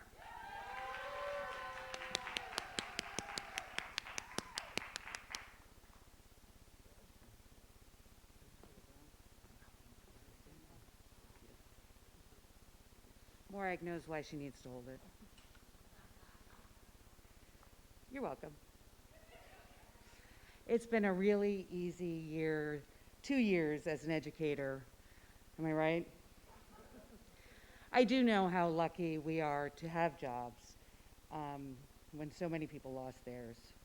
But we have had an extraordinary task continuing to prioritize the needs of our students and families while balancing all the new responsibilities that came along teaching virtually during a pandemic.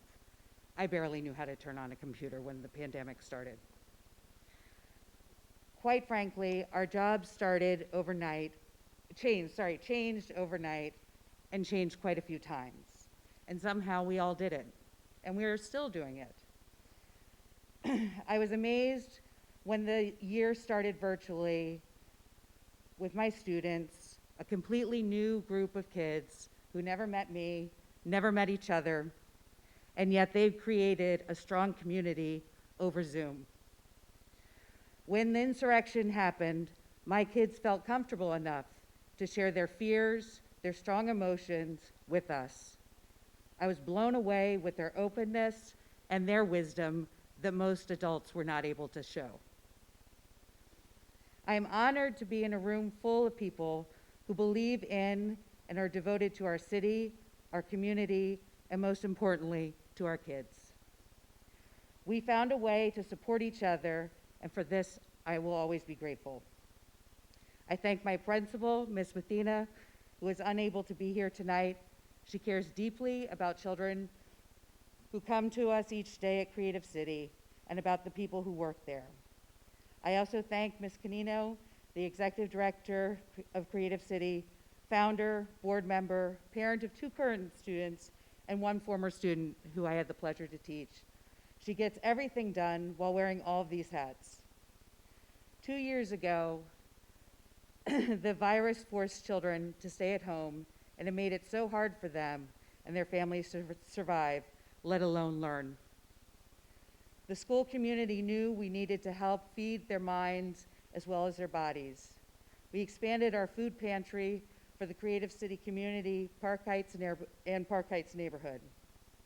We delivered food and learning to families. For me, as someone with an autoimmune deficiency disease, it was risky to get involved with these efforts, but it would have been a whole lot worse for me to be at home alone without my kids and not to be useful in some capacity. I draw a great deal of my inspiration from my parents, all 4 of whom are educators, and yet I still wanted to be a teacher. What was I thinking? My brother is a rock star as well, even if he isn't a teacher. He read to me almost every night and helped me instill a love of reading even when I could not read. My dad, who's here tonight, his devotion to his teaching practice taught me teaching is hard. When students aren't getting it, he told me to ask myself, what do I need to do differently for my students? Thank you, Dad.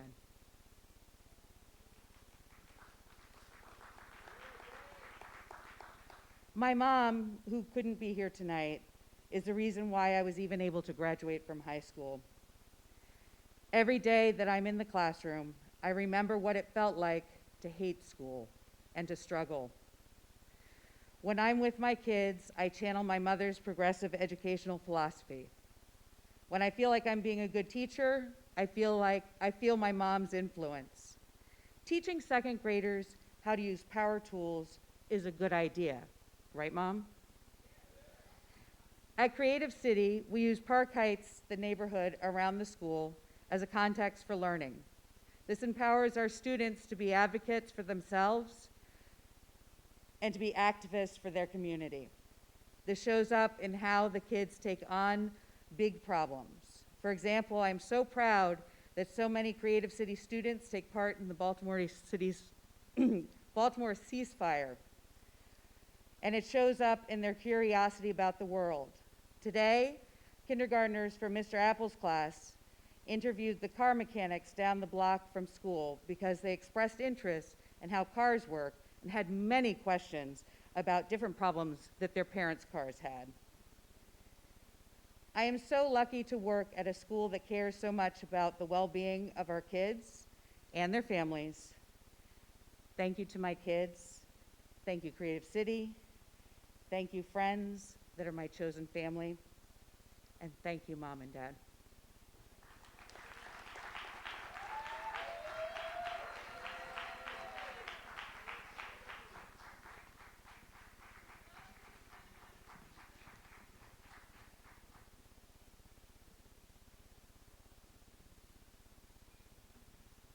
The next award recipient is from the Baltimore Design School, and the 2021 Beacon of Light honoree is Alex Nadara.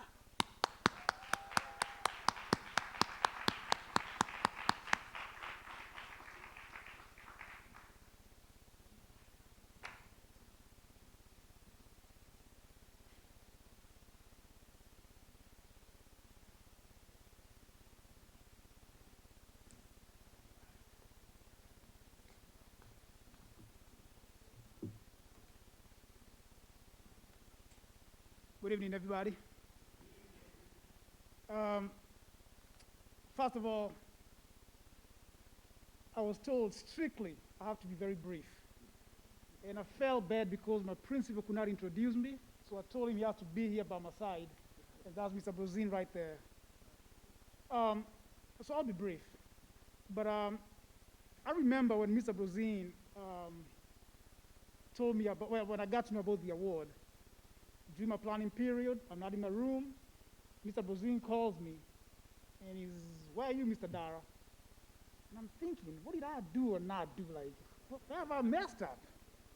So I see I'm coming out to my room, and I go there, and lo and behold, I see people walking with balloons, and that is when I got to know that I was a Beacon of Light award nominee.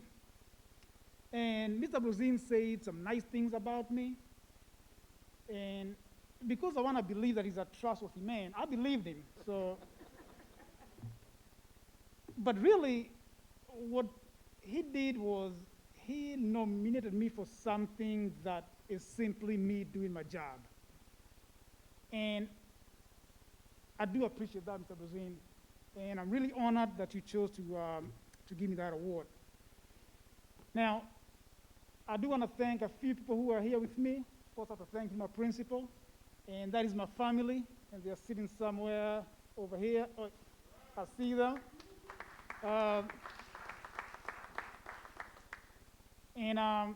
And because of Mr. Brozin, my family is finally able to see me on this side of the stage, because I'm usually in the audience when they get awards and stuff. So today they see me on here, so thank you, Mr. Brozin, again.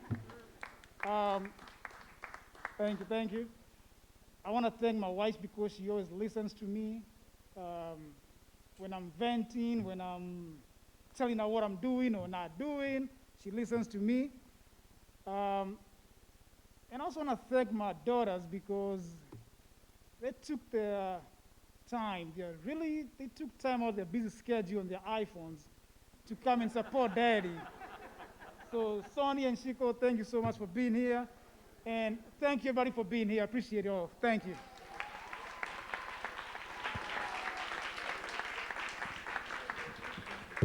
Please welcome to the stage Miss Doreen Vale.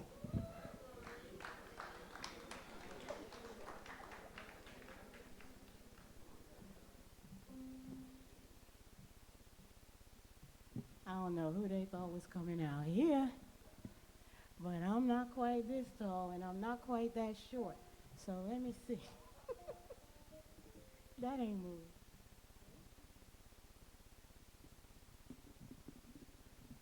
Okay, this moves, but I don't know if this is the mic I had earlier. How y'all doing? This has been a wonderful program. My daughter was a teacher, so I honor teachers. I absolutely do. I think y'all should be right up there with all the essential workers because everything you do is essential and it's not easy. And thank you very much. I want to give y'all this little bit tonight. I hope that it encourages you to keep going and know how much I love you, respect you, and honor you. All right, let's go.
That's where you'll find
Come on, it's time to get the blood going right up. Did I mention what time it is?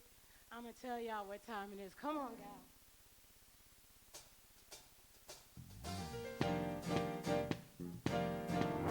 Oh,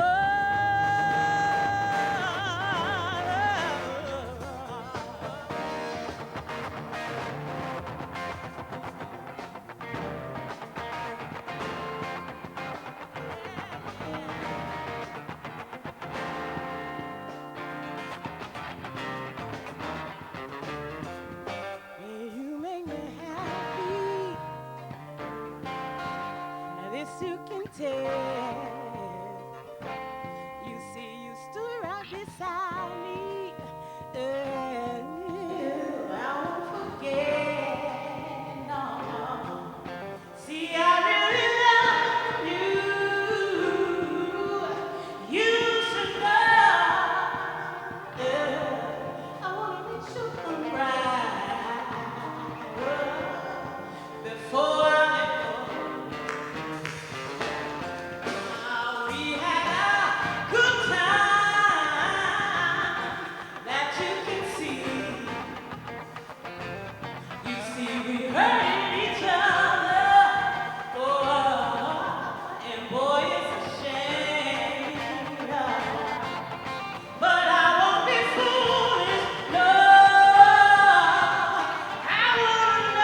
you, thank you, thank you. Make some more noise out there.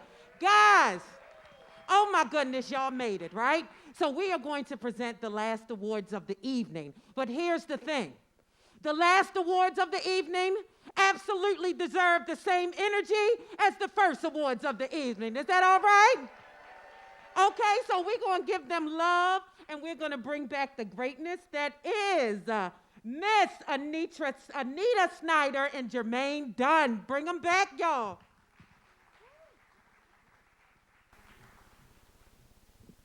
Greetings again. Hopefully everybody is enjoying their evening. I know I certainly am. We have some more Beacon of Light recipients to honor tonight. And the last two of the night, but there's always the best for last. The first school is the Bel Air Edison School. And the 2021 Beacon of Light honoree is Mr. Scott Johnson.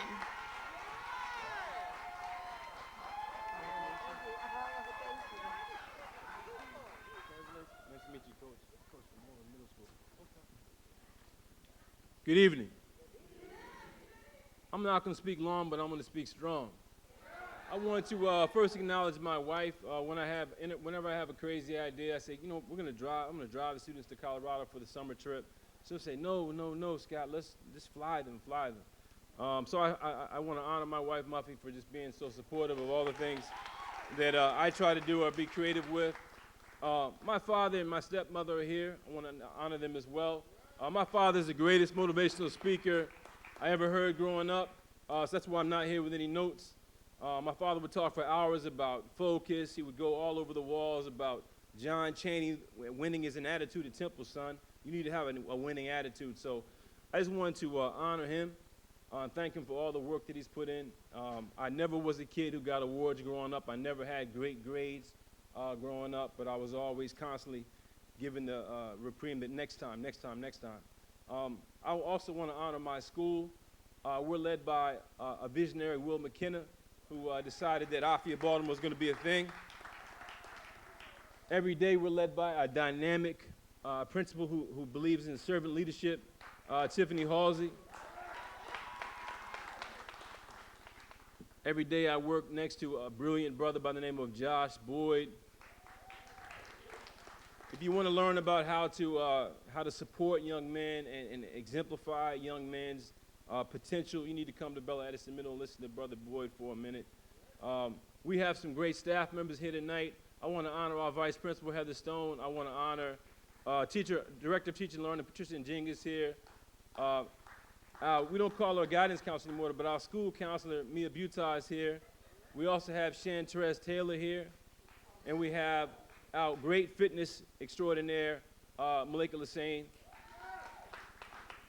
We're the kind of school where it could be anybody here tonight getting honored. So as I'm up here, I could also be in the stands, honor somebody else. So I want to be dutiful to that and then just say thank you very much.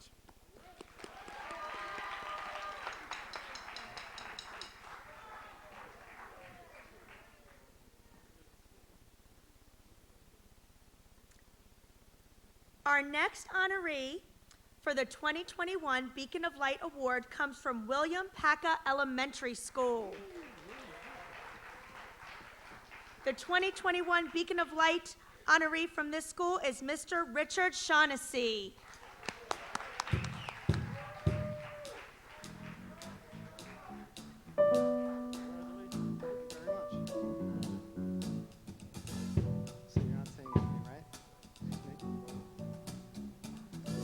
Good evening, everyone. I just want to start with a shout out to my parents who traveled 7 hours south this morning and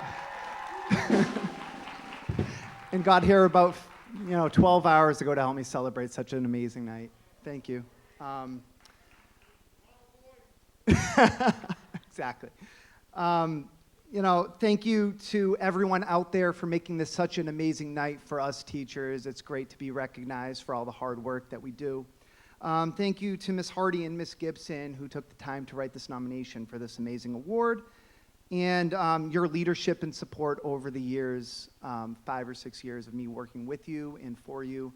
have been amazing, and I wouldn't be the educator that I am without your support. So thank you. I'm going to keep it short. I'm, yes, I heard that. Thank you, everyone, for making this such an amazing night. Have a good one.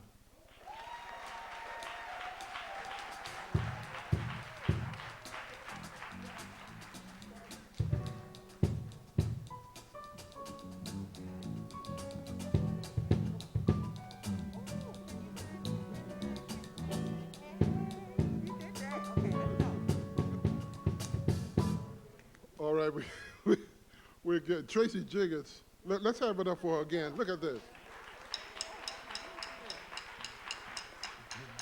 Come on, come on, come on. Look at that. Oh.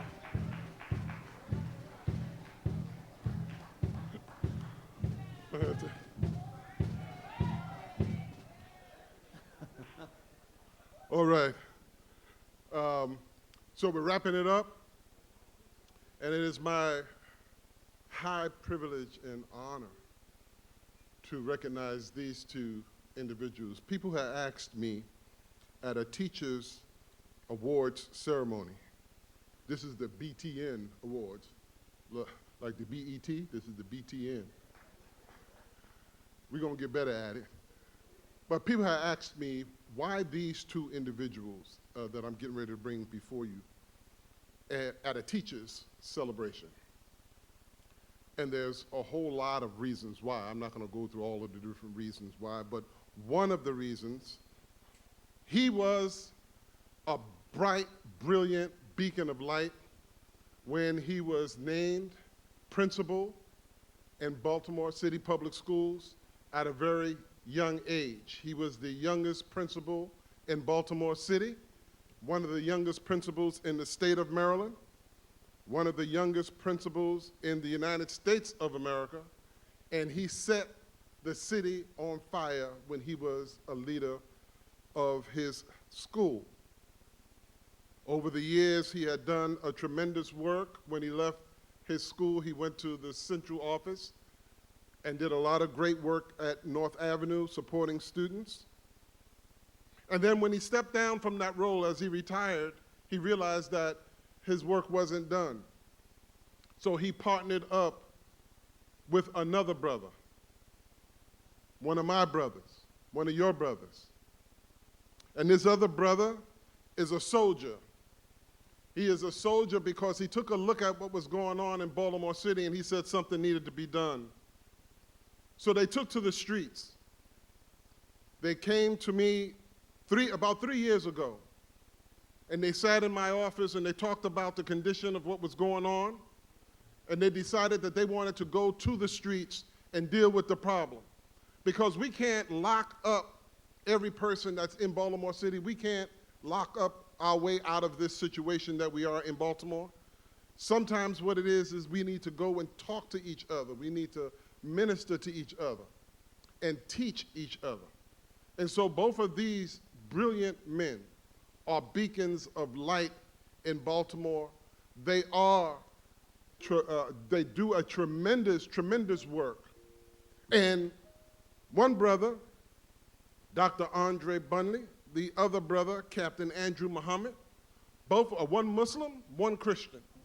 But they joined forces together and they followed the direction of a tremendous leader, not only here in the United States of America, but throughout the world. And I speak none other than the Honorable Minister Louis Farrakhan. He said to the men in the Nation of Islam to go into the streets of the cities and reach out to the young people and transform their reality. And so Andre Bunley and Captain Andrew Muhammad joined forces and they developed the We Are Us movement. You see them all over the city going into the streets, dealing with the situation, the crime, having young people actually put down the guns, stop the violence. You hear about people who get in trouble or people who get shot every day in the news and stuff like that, but you don't hear about the ones that didn't get shot because of the work that these two brothers are doing.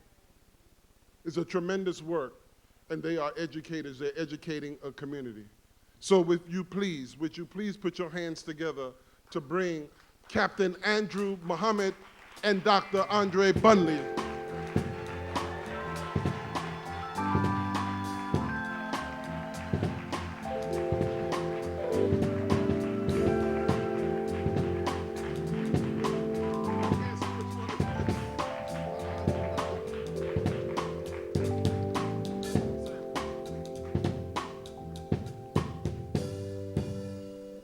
I was late. I want to thank my family first. My wife Sheila is here, my sister Bridget, Sabrina, Everett. My friends are here. My friends are here all over. Members of our staff are here. I just want to thank the brothers from We Are Us, if any of those brothers are still here. We all we need, yeah. So I just want to honor the teachers as a former principal and as a former teacher, right? I really want to honor the teachers who are here for what you're doing, but I don't want us to be deceived. They're doing a tremendous job with those of our children who have yet to find their way. They're doing a job with those individuals, but we have a large number, I should say, who have yet to find their way, because 40% of our children who enter school drop out of school. So I just don't want us to get under the illusion that we're winning, because when you come to the streets, you see that we got work to do. But with individuals such as all of you, people that are real serious about and understand what needs to happen, we're gonna win. And so I'm just so thankful to be a part of working with my brother, Andrew, and he could say it better than I can. Okay.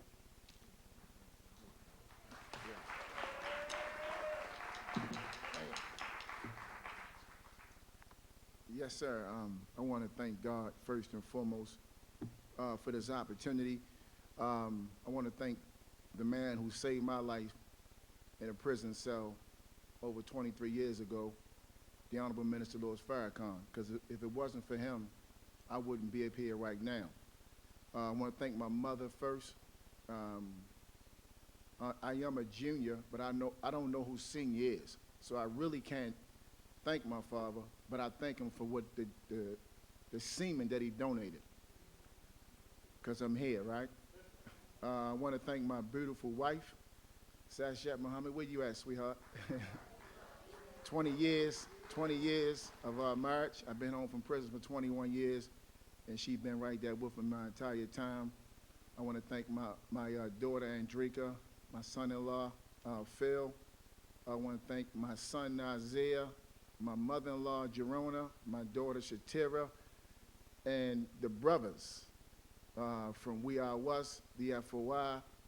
I want to thank BTN Network, Elijah, Dr. Howe, the teachers. I just want you all to know we're your partners. Mr. Brooks, Principal Brooks, we're your partners. You already know when you call, we coming. And I have a 10th grade education, but you know, I love our children so much that the streets have become the schools, and the schools have become the streets. So that's one of the reasons why I'm dedicated to this work, and I have already committed my life to this. I am loyal to what gave me life. So Dr. Bunley has been one of the most disrespected educators in the city of Baltimore that I know as far as a black man. And I really want to thank BTN Network, because they put on some awesome programs, and this was worth us waiting because of the work that they do and the love they have for our city. And it's a shame the way the black man is treated. And this is beautiful. This is beautiful right here. And we should continue to do this. But most of us won't admit it, but we got to tell it like it is. The black man is treated like trash. And we have to continue to support one another, because we got a lot of great black men that's doing great things in our city, and they never acknowledge. Never. And right now, it's either the truth or it's no, or don't say it. Because if it's not true, you know, we should expose anybody that's telling lies, particularly about the black man. Because our young men are dying, and it seems like nobody give a damn. So we have to stand up. The black women have been doing that job. It's our responsibility. It's our responsibility to teach and train young men, and we have to stand up. So thank you. I'm done.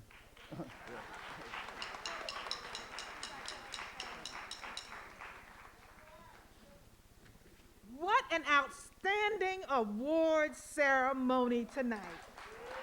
Let's give ourselves a round of applause. Come on, wasn't it great? We cannot celebrate and honor our teachers enough. Not only did we celebrate our champions of education tonight, we celebrated some great leaders in the community. And none of this could have been possible without our visionary, Mr. Elijah Etheridge, and the hard work of BTN. Let's give them a round of applause. Dr. Howe, Miss Jacobs, where are you?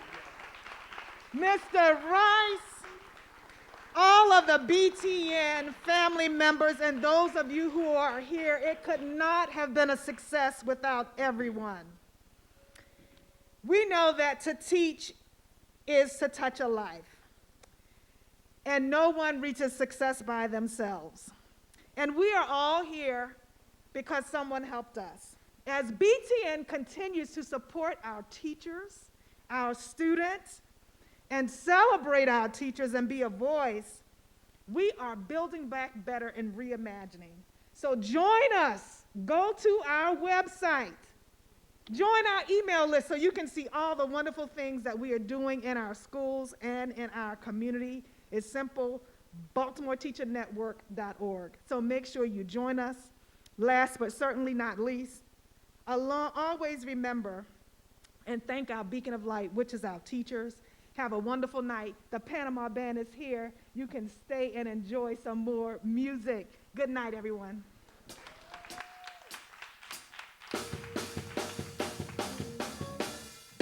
What's up, y'all? Somebody make some noise up in here one time, y'all. Come on. Walk it out now. Very lovely evening tonight. Lovely host of people that was here tonight. Beacons of Light Award Celebration. 7th annual. Yeah.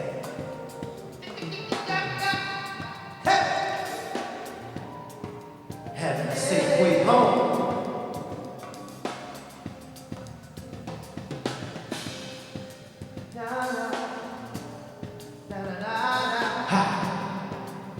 Come on. Can't understand why we treat you in this way.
no matter